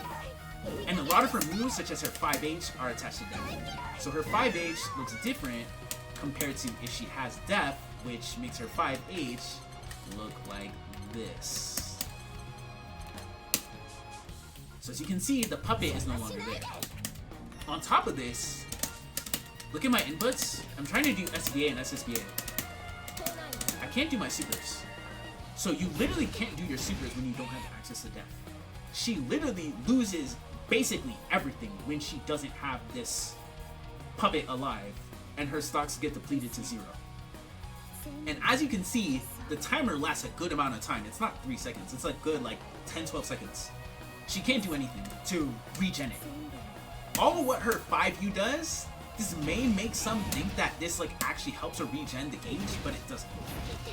All her 5U does is it unsummons death when it's actually out. So say if I set my stocks to normal, right? And I do 5U, it unsummons death here. It's 20 seconds? Dang, that's quite a long time. So when she hits 5U here, it unsummons death when death is already out. But if death isn't already out, it does nothing basically. So that's the main purpose behind that move, and I'll explain why 5U is useful later on. I just think it's more valuable to just understand how the RPS works behind the puppet moves, which I was dabbling into a bit. But now that we understand that we can hit her out of a lot of her puppet summons, right? Like 214L, there are actually puppet summons that you cannot hit. Like her 236L. And any medium puppet special that she does for the most part is actually plus on block. Like, you see how this minus, well, is 0? Or based on the spacing, it might be minus. It's -1 here, I believe. -2. You see how this one is much slower, but it's plus. They literally can't hit this to punish death if she does nothing. But here, if I do 214L, right? They can hit death, but I can cancel into other death options like 623L. Generally speaking, the only death option that she can do to punish the opponent for like checking her light and her EX cancels, because the light and EX summons are punishable usually based on the move. Generally speaking, she has to cancel into light DP or her EX DP to beat them hitting the button. And she can cancel into sequences of 3, right? As I mentioned before. So, what the RPS with Nier is when she gets the puppet out from anything that she does, essentially, if it's not one of the slower options, like the medium options, she essentially has to guess. You both play a minigame where she goes, okay, I'm gonna do this. Am I going to hit nothing here? And you're gonna respect it? Or am I gonna do the DP and try to get a combo? So, if she thinks that you respect this, she can then cancel to things like this to try to steal turns against you, right? So, with this in mind, the fact that she can cancel into things if you respect her puppet and don't think that she's going to do another summon makes it so she can really play a lot of tricks with the opponent. So, even though a lot of people have been talking a lot of hate about this character is extremely sick, and I encourage a lot of people to pick her up if you really like creative characters that toy a lot with the opponent in this regard. Basically, any single time she summons, and it's not one of the slower summons, you play a mini-game like that, which is really cool. So that's what makes 214L a really good summon, in that it shoots really far forward. She also summons with her jump U, so her jump 4U, right, sends death pretty close to her. Her jump 5U sends death about half screen, and her jump 6U sends death about 3/4 of the screen. So she has 3 ways that she can send death with the jump U. But again, the opponent can also hit a button to kill death, right? So what she can do is she can cancel into death moves on the lane to try to punish you for trying to check death, which really strong. Great. So if they block the 214L or the JU, she basically has to play a little mini game. You just want to be careful with the distances that you do JU from, because if you miss, like the JU, they can run past and punish Nier, or they can just like hit the puppet as like she's coming down, because they're not going to be anywhere near the puppet, right? So sometimes they actually may be able to hit that. Fairy, her dash out just sucks, so I was too far. But generally speaking, they can like hit the puppet, right? So for this reason, right, to continue, now that we understand two common ways that she wants to summon the puppet, right? Other ways in which she can summon the puppet are her DP. Now, this move, it seems kind of bizarre to glance, right? Like a DP, right? But the light version actually is not a reversal. You can use it as an anti-air because it's air unblockable. So think of jump. You can just separate it. You can actually anti-air with it, and you can still cancel into other things like this. So you can get combos from the anti-air if they're low enough. It's just weird with Fairy because their jump is floaty, but like this is pretty consistent. I could probably just... But she can anti-air with this, right? The medium and the heavy versions of this, though, they're actually reversals in that the EX is the main reversal that she's going to be using, but the medium and the heavy, they both have armor. As you can see here, see the words? Super armor. They basically have guard point. I think that's the best way to describe it. It's a guard point. So if she thinks that the opponent is going to try to approach her or rush her down in neutral, she can do her EX DP or her medium DP. Especially because this has guard point, so it can hit them. Now what makes things even more wild too with Nier is, say if I summon the puppet like this, right? And the puppet's far away, the DP will hit them right here. So if they're trying to do something cute while the puppet's nearby, like say Cash trying to throw fireballs after I summon this puppet, my EX DP will beat it. So with Nier, when you place your puppet in certain scenarios, you want to think about trying to threaten with her medium and her EX DP to try to stop the opponent from trying to approach you. As well as in neutral situations, you want to think about using her DP to stop opponents from trying to approach you. It sounds like I'm telling you to do something silly or wild, right? Like just do DP in neutral, like what the heck? But actually, it's the fact that she can whiff cancel her DP just like any of her other specialists. So if they decide to like not check you or like not press a button, you can do things like this to be safe, or like to try to be safe. But generally speaking, if you think that they're gonna approach you, this is a really strong way to deter them from it. So that's why a lot of people always say that Nier is really strong against 6XL because of this move. This move makes it so like if they 6XL at Nier, it's like, well, you're probably gonna eat a lot of damage. Because the combos that she gets from this are really, really strong, right? So you want to think about using her DP to blow up opponents for trying to contest her or disrespect her puppet if it's summoned pretty far out and you think that they're going to try to close the gap against you, like that. Bingo. Things like that are really, really strong once you actually like have the puppet out for a while. So we mentioned her 214X and her jump U as the main ways she can summon the puppet in neutral. She can kind of do 22X. This move is kind of weird though, because when it comes to her 22L, it vacuums them in on block and on hit, right? As you can see. But it's weird in that it functions just like her other puppet moves in that the light and the heavy versions can be punished if they press their buttons after and take their turn, and it vacuums them in on block. But, as we covered earlier, she can cancel into DP, right? So that's like how the mind game works here. You're playing the DP or not, right? Because if they're not gonna press a button, you can do cute stuff like this. But you can do cute stuff like this, right? You do 236M, get a lot of plus ranks. So a lot of her game plan is based around if you think your opponent is going to respect you or not, which is really, really strong, right?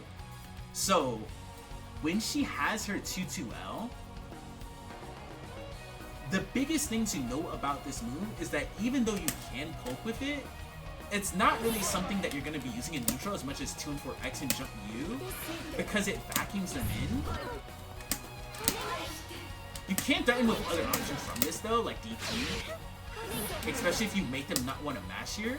But generally speaking, because the range on it is only at around like round start distance, if you're at like this range, you're usually going to want to summon with like 2 and 4L or try to get out a JU, right? Or what you can do is you can do buttons into summon. Because now that we covered her DP, her 2 and 4X, and her 2-2X, right? The main ways as to which she's going to summon is either button into summon outside of that, or she's going to do her 2-3-6X. So button into summon, she's mainly going to be using her 2M, her 5H, and 2U as her main neutral pokes. All of these neutral buttons are super, super good. The main reason as to why Nier's neutral buttons are really good too is not just the range on them, like her 5H and 2U have really strong range. Not only is the range on them strong, but the reward that she gets from playing footsies is so good. She can do things like this. So generally speaking,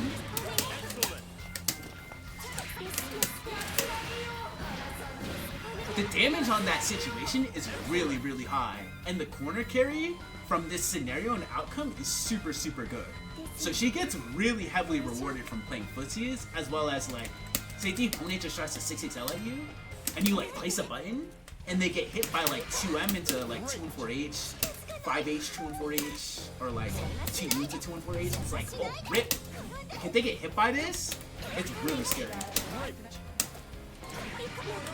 You can cancel buttons into 2 and 4L like this, but generally speaking, you may have to cancel into 2 and 4H, because 2 and 4H will combo at more ranges. Like, you see that? The 5H 2 and 4L here, it combos there. But at certain ranges, especially if you're like whiff punishing or hitting people from far out, it won't combo. Let me actually just have Cat lift a button here. Wait, actually, it's most consistent from 5H actually, because of most hit stuns. Like you see from 5M, this is not comboing. But from 5H, I mean from 5M into 2 and 4H, it actually combos. So sometimes you actually have to spend the 2 and 4H. So you can't afford to always just do 2 and 4L when you're like trying to poke with her buttons or her options. But usually speaking though, people will try to do 2 and 4L. I mean 2 and 4H if they can. What is also really nice about her 2 and 4H though, her 2 and 4H will leave them behind you usually, right? Now the reason as to why this is strong is just watch this.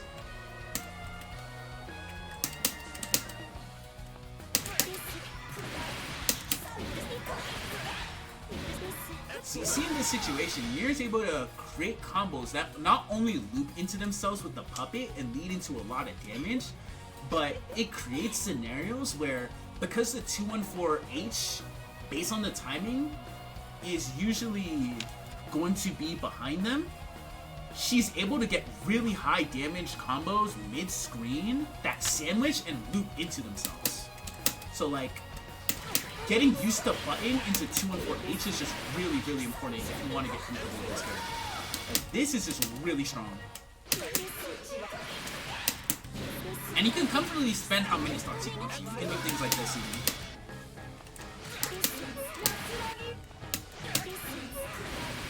I messed up the timing on that. But there's so many setups and so many options that she can do in that scenario. And that's a big part of the reason as to why her setups and her offense are very strong. So when it comes to her other options, because I mentioned 2-3-6X, right? We're nearing the end of this, by the way. Pun not intended. Her 2 and 4L is unique in that it's -2 on block. Well, not her 2-4L. Her 2-3-6L is unique in that it's -2 on block, but her 2-3-6L is actually not punishable like her other def options are. So as you can see here, this is safe. Her 2-3-6M, this is turbo plus, but it's really delayed. Her 2-3-6H is fast, but this move is always plus, which is really, really nice. So you can use it as a means to like reset into pressure for like plus frames like that. Right? There's a lot of ways you can use this move. So it's a very powerful way for her to reset pressure. Her 2-3-6H. So the gist of how her puppet moves work, now that we've covered everything, and we're about to go into her supers, are basically the light specials. The mind game is, am I going to DP or not DP? That also applies to the EX versions. The medium ones, these are all plus. See, vacuum in, +12. This one, oh wait, I meant to do 2 pieces. This one, turbo plus. 2 and 4M, also plus, goes behind them. So basically, the mind game behind all of her puppet moves are that the medium ones are plus. But the JU and the light and the EX, you basically are just DP or not. Like, it sounds like really like basic, but it's a really interesting mind game that the character can have a lot of luxury with. It's like, oh, you think I'm gonna DP here? So I'm just gonna do this. Oh, you think I'm DP here? So I'm gonna pull you in. So there's a lot of fun things that this character can do in neutral. She's super sick, yo. So when it comes to her dash attacks, right? Her 6-6M is unique in that it's a dashing overhead. This does not hit in front of her. If you've ever played Chaos before, this is very similar to Yori's Taco. As you see, this is not hitting in front of her. This only hits behind you, but it hits overhead. So they actually have to block high or low. And it even steals sides in the corner. See? She can even steal the corner of it. It's really, really OP. But it's minus on hit. And it's minus on hit. She can only really combo on this with Def Out. So, as a really easy example, here's what I do.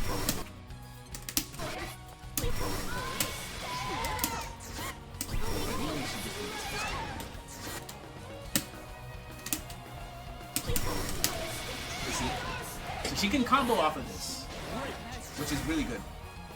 That's like why it's a good overhead, because the overhead also leads into a combo too, right? So her 6-6H, honestly, this is not a dash attack that you're going to use a lot at all. It's -4 on block. You can use it in combos as an extender, but that's all it's really used for. Her 6-6L is very good though. Like, her dash speed is really good, but her 6-6L is nuts. My homegirl shoots for the sky. She go really far. So her 6-6L is really strong in terms of the distance it covers. So her 6-6L is also an amazing neutral tool if people are either A, playing defensively, or B, trying to rush Nier down. So like, Nier can rush you down. You don't have to play her as like this very patient, passive space control character. You could just be like, alright, I'm just gonna run at you, and I'm just gonna summon my puppet, and I'm just gonna do what I want. So there's a lot of things that this character can do, right? So the very last move to cover before I go on to her supers, because we're basically at the end now, is her actual alts and her 5U. Her 5U is kind of weird because it unsummons, as I mentioned, right? But now you're sitting there like, but why would you unsummon though? As you can see, it disappears. But why would you do this? So a really good example is if the opponent is trying to chase you down and they jump in on you, right? So in terms of how Nier's DP works, right? The DP on the puppet is only on the puppet. There's not a DP next to Nier. So watch this. You see how it whipped? They can even hit Nier. We have cat hit Nier.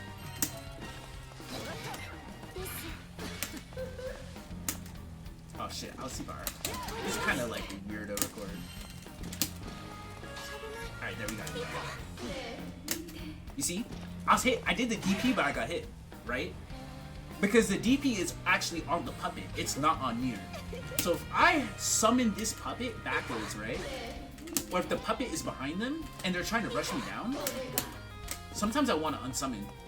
So I can then reposition the puppet. Or if they jump at you, right? Because her puppet is a really strong anti-air. But if you're not close enough, as you can see, you can't DP with 63H. So what you can do then is unsummon and an anti-air down. So that's why sometimes you want to use the 5 to unsummon.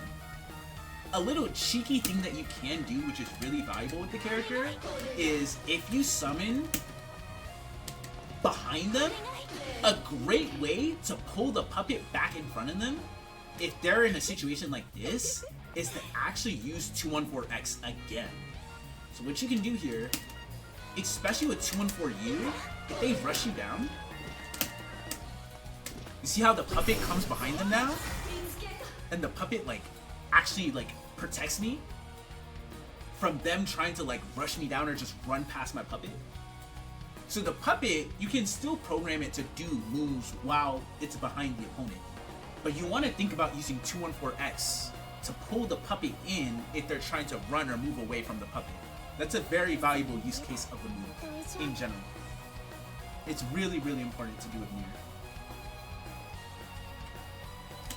So now we're onto her ults. We covered everything. Let's go. Her 2H is also a really good anti-air without death, but that's the gist of her neutral for the most part, I think.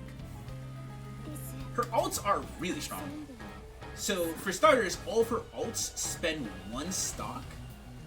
Why this is important is she actually can't chain her normals or her...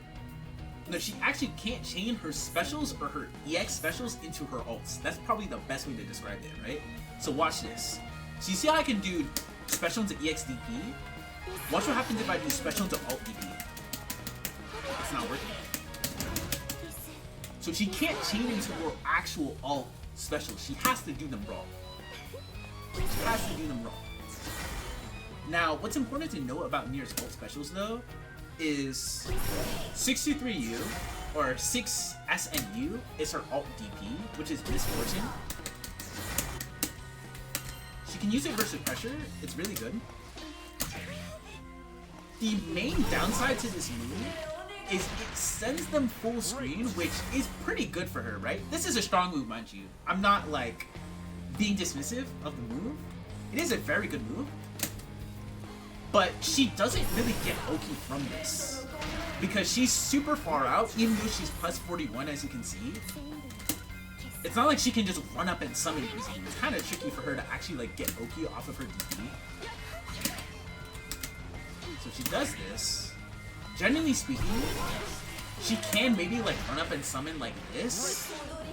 But it's kind of hard for her to actually push her advantage beyond that. So she has to gain ground or just reset to neutral, usually if she DPs, which is good for her, mind you. It's very good, but you don't really gain momentum in the same way as some other characters. So it's just important to note that. It is a very, very good reversal though. Her 236U is a really strong alt move because it functions as a faster version of 236M. You see how 236M has 52 frames to start up? So people only mainly use it to end combos, or if they respect you a lot like this, right? So for this reason, you can use this as a faster way to get plus frames, especially because she can run behind the puppet. This is really, really good if the puppet is far away, because what you can do with Nier in this instance is you can do this. So if I do 2 and 4L and they block it, right? Or if I'm in a situation where the puppet's near them, I can then just run in now, oh!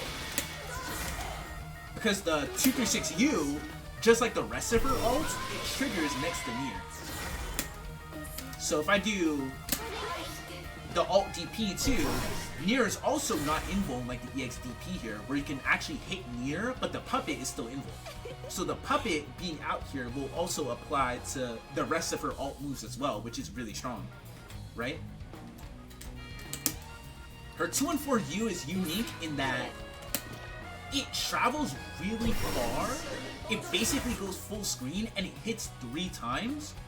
You won't get all the hits based on the range that you're at, but if you're at mid-screen, you'll usually get all the hits. So basically it enables her to run in for pressure, which is really strong.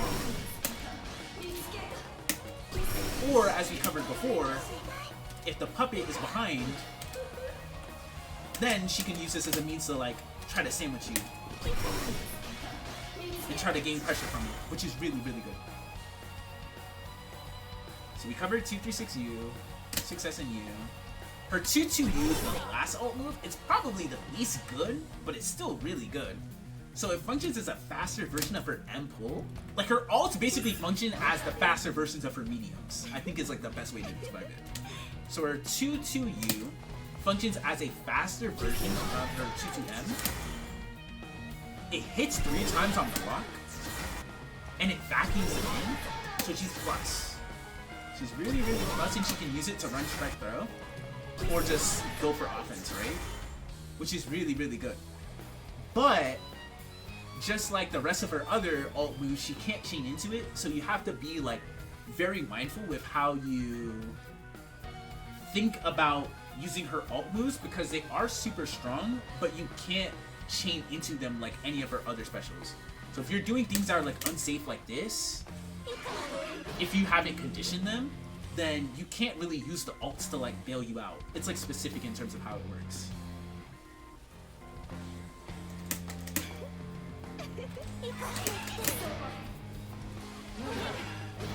So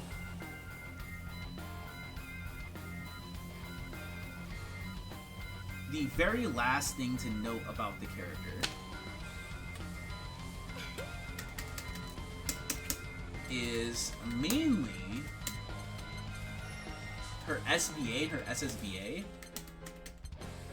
And then I just want to cover like very minor like block strings, I guess would be the right word, or like puppet cancels I think are really good and helpful for beginners. Okay, this is actually one of them. Okay, so I should probably show off. So when it comes to her SBA, right? Her SBA scales based on how many stocks that she has. If Nier does her SBA, as you can see, right?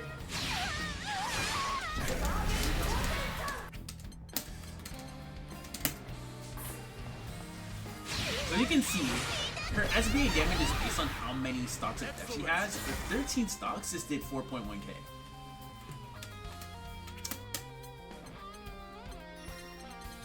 So now, if I bring it down to 6, watch.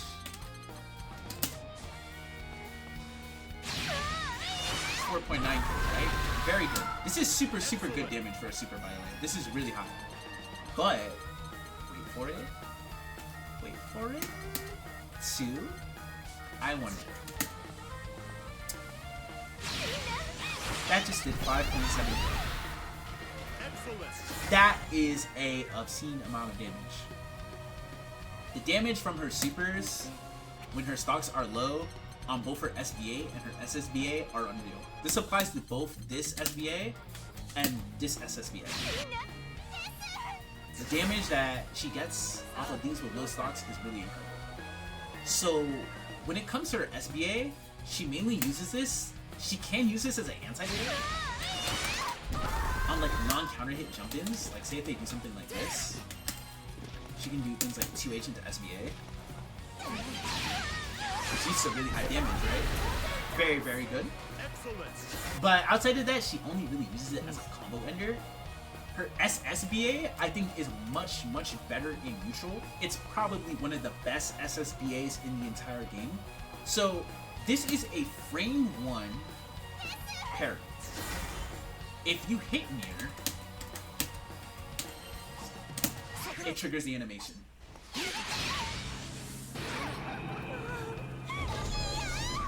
So, this works versus strikes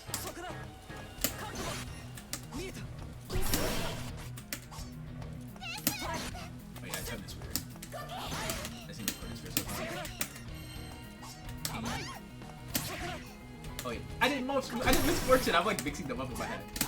It does not work against fireballs, as you can see. It only works versus strikes, and you can throw her out of it, right? So Cat does this move, and I did this. As you can see, I get thrown. So that's the main downside to the move, but it's really great defensively because it's really strong against many setups in this game. But its utility is actually even better in neutral. When this character has 100 meter and she has SSBA, basically any button that she does will combo into this. Literally, and when I mean any button, I literally mean any button. Watch this.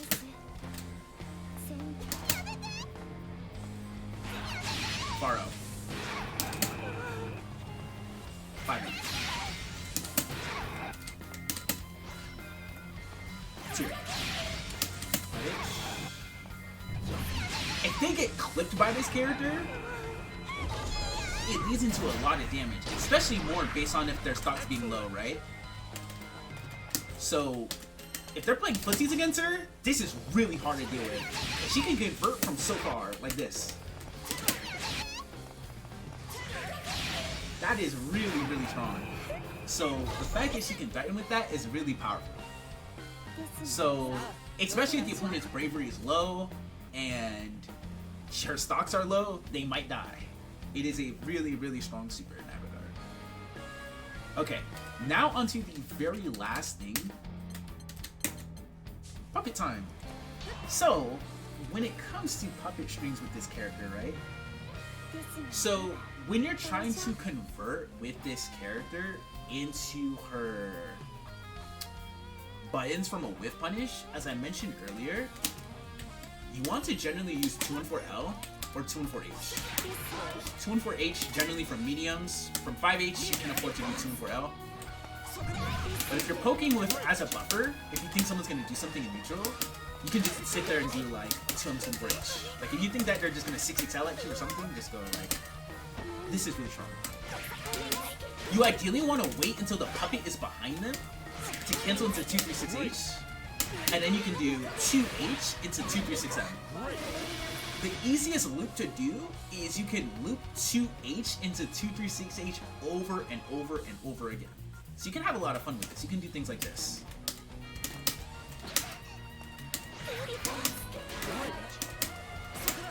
Oh, whoops.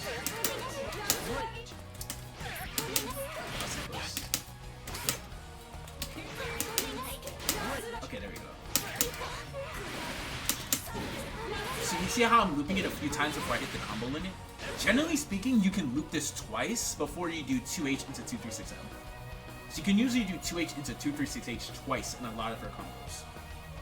But generally speaking, I'll usually only do it once because I want to save the stocks, because the EX move, I don't want to like spend too much stocks on EX, so I'll try to save up, right?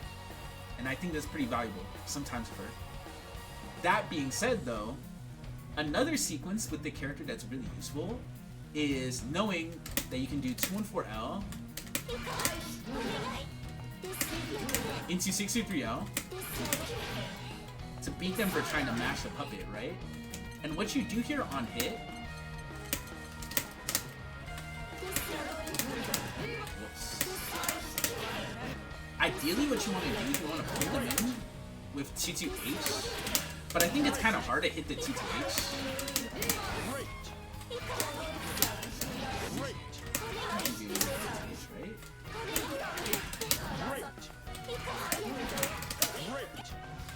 Is it 63H?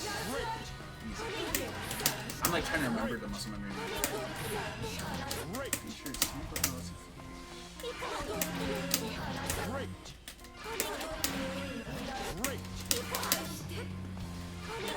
I think it's 214L, 63H, and then 22H? But why is it 22H on comboing?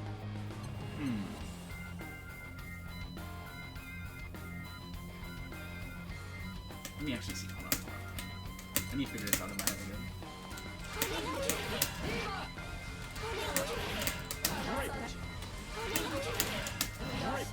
Okay, there, I got it. The height is like weird.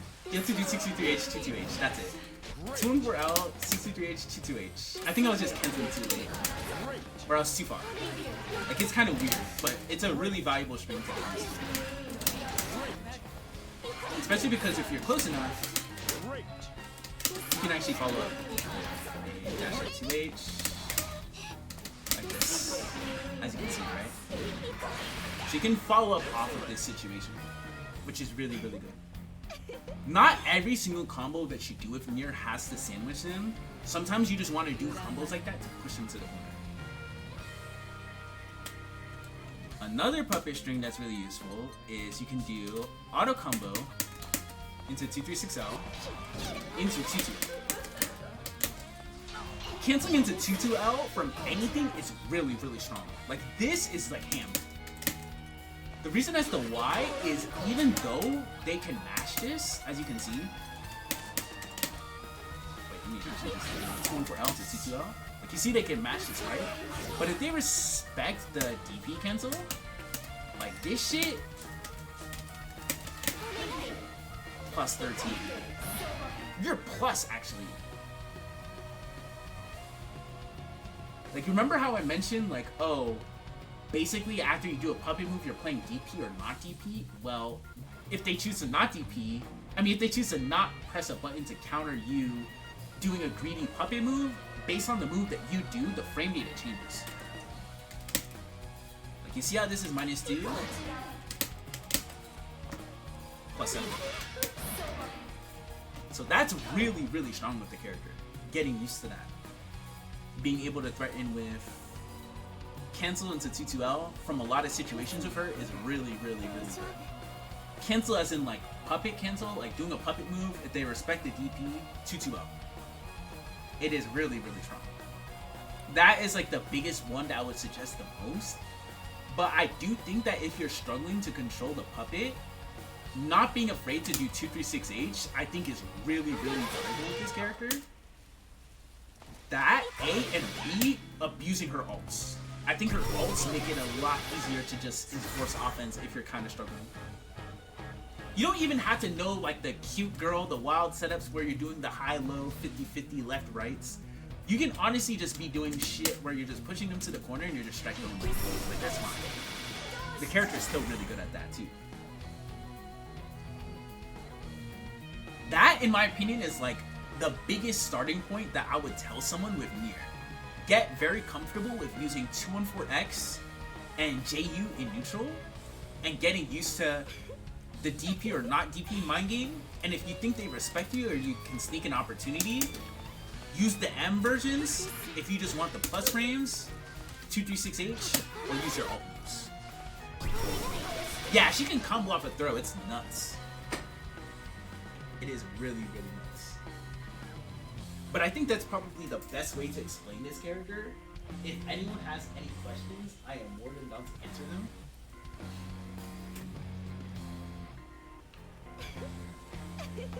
The Nier one was like semi-long-winded. I don't think it was as long-winded as Belial, but to be fair, she's a pretty complex character.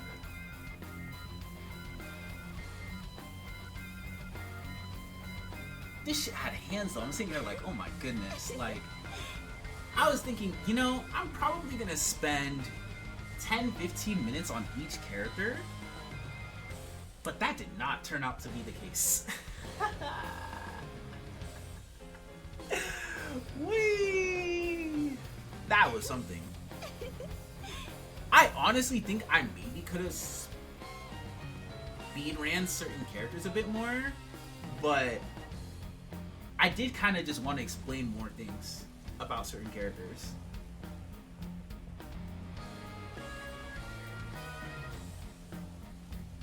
And I could probably edit this too, honestly.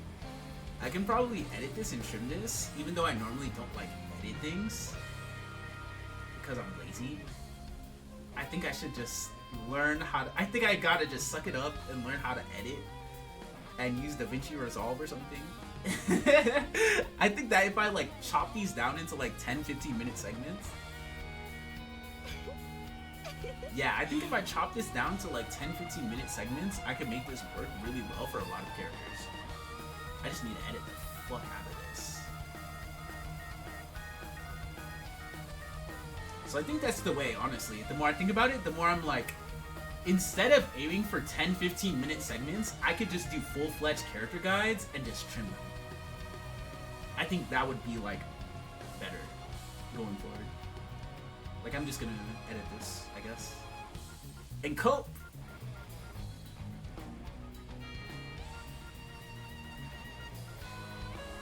But that was super fun, though. If anyone has literally any questions on any character, I can also answer those. Except Lancelot counterplay. I won't tell people how to fight Lancelot.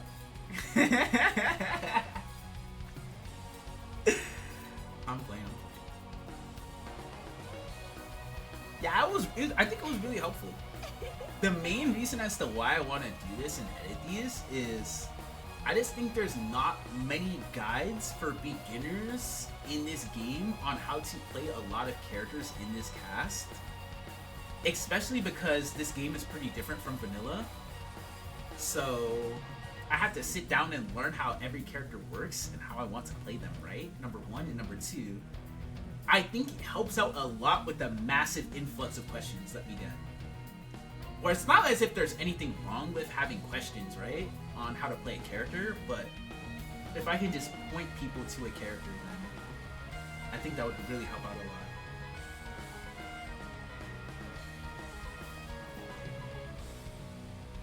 Yeah, exactly.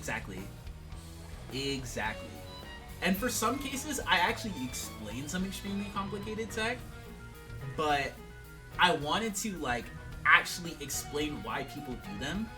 Like, for instance, the Grimnir fuzzy. Because even though a fuzzy is beyond the scope of a beginner or intermediate player, the better Grimnir players will go for it all the time, and it's just a key strength of the character. So I think that even if they don't do it, they should at least be familiar with the fact that, like, it's a thing, so they know what people are doing when they see it happening.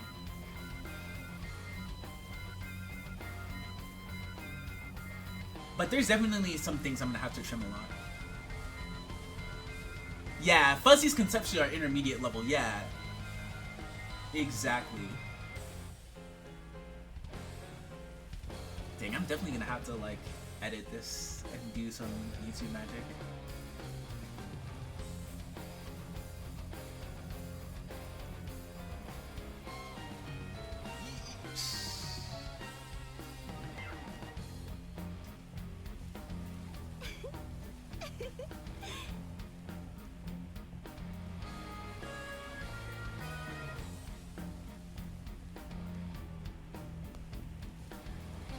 The next character I'm playing is Matera, and then I'm gonna go from there. I think I'm gonna do, like, Matera and Avatar next, but a lot of people have been asking me for Yulo and Narmaya, so I'm probably gonna do them too.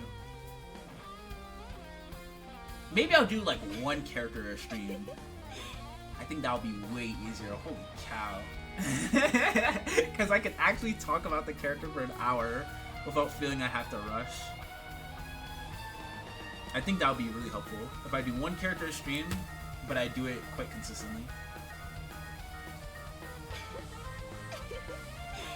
Avatar's fun, yo. Normal Belial, like, you may see normal Belial higher on the tier list. Like, normal Belial's a good character, but Avatar's fucked up. Like, that character's nuts. I think Avatar's honestly high tier, in my opinion. Like, his damage output and his punishes are probably the best in the game. That character, Avatar, if you tech a throw in the corner and you have 70% life left, he can literally kill you. You wanted to hear more about Grimnir? Oh, did you miss the Grimnir part?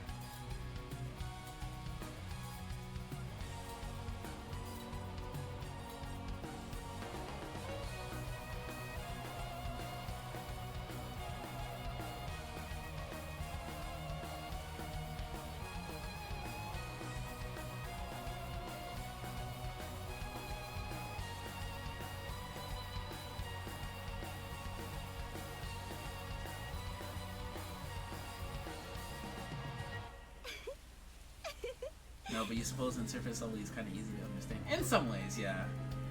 I mean, of course, you're gonna be able to watch the part on the VOD, though. I think the Grimnir part was pretty good. But damn. I'm definitely gonna have to, like, trim these VODs and add in extra things. That's what I'm probably gonna end up doing. I'm gonna cheat. I'm gonna add in little edited training mode clips. Fuck it. But this has been fun, gang. I wonder if I could, like, raid someone. Can I? Does Twitch let me do that?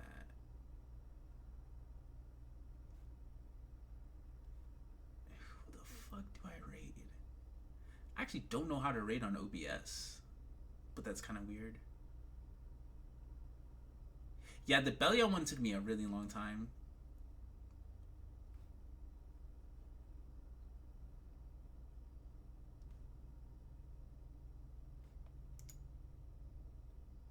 Alright, if we can't do a raid, I'm gonna do a bootleg raid. Oh, of course I'm gonna raid Tega. That's my goat. Hold on. Your fate is mine. We're gonna raid Tega. How the fuck do I do this? I think in the chat I type in like /raid Tega. Your fate is mine. Yeah, of course. The universe demands a Oh wow, this god. ad going on in the background. I'm going ham. How to raid on OBS? Google, please help me.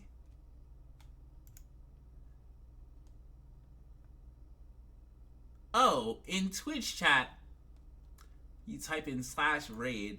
Oh, okay. I just type in /raid Tega. That's it? What the heck? /raid Tega.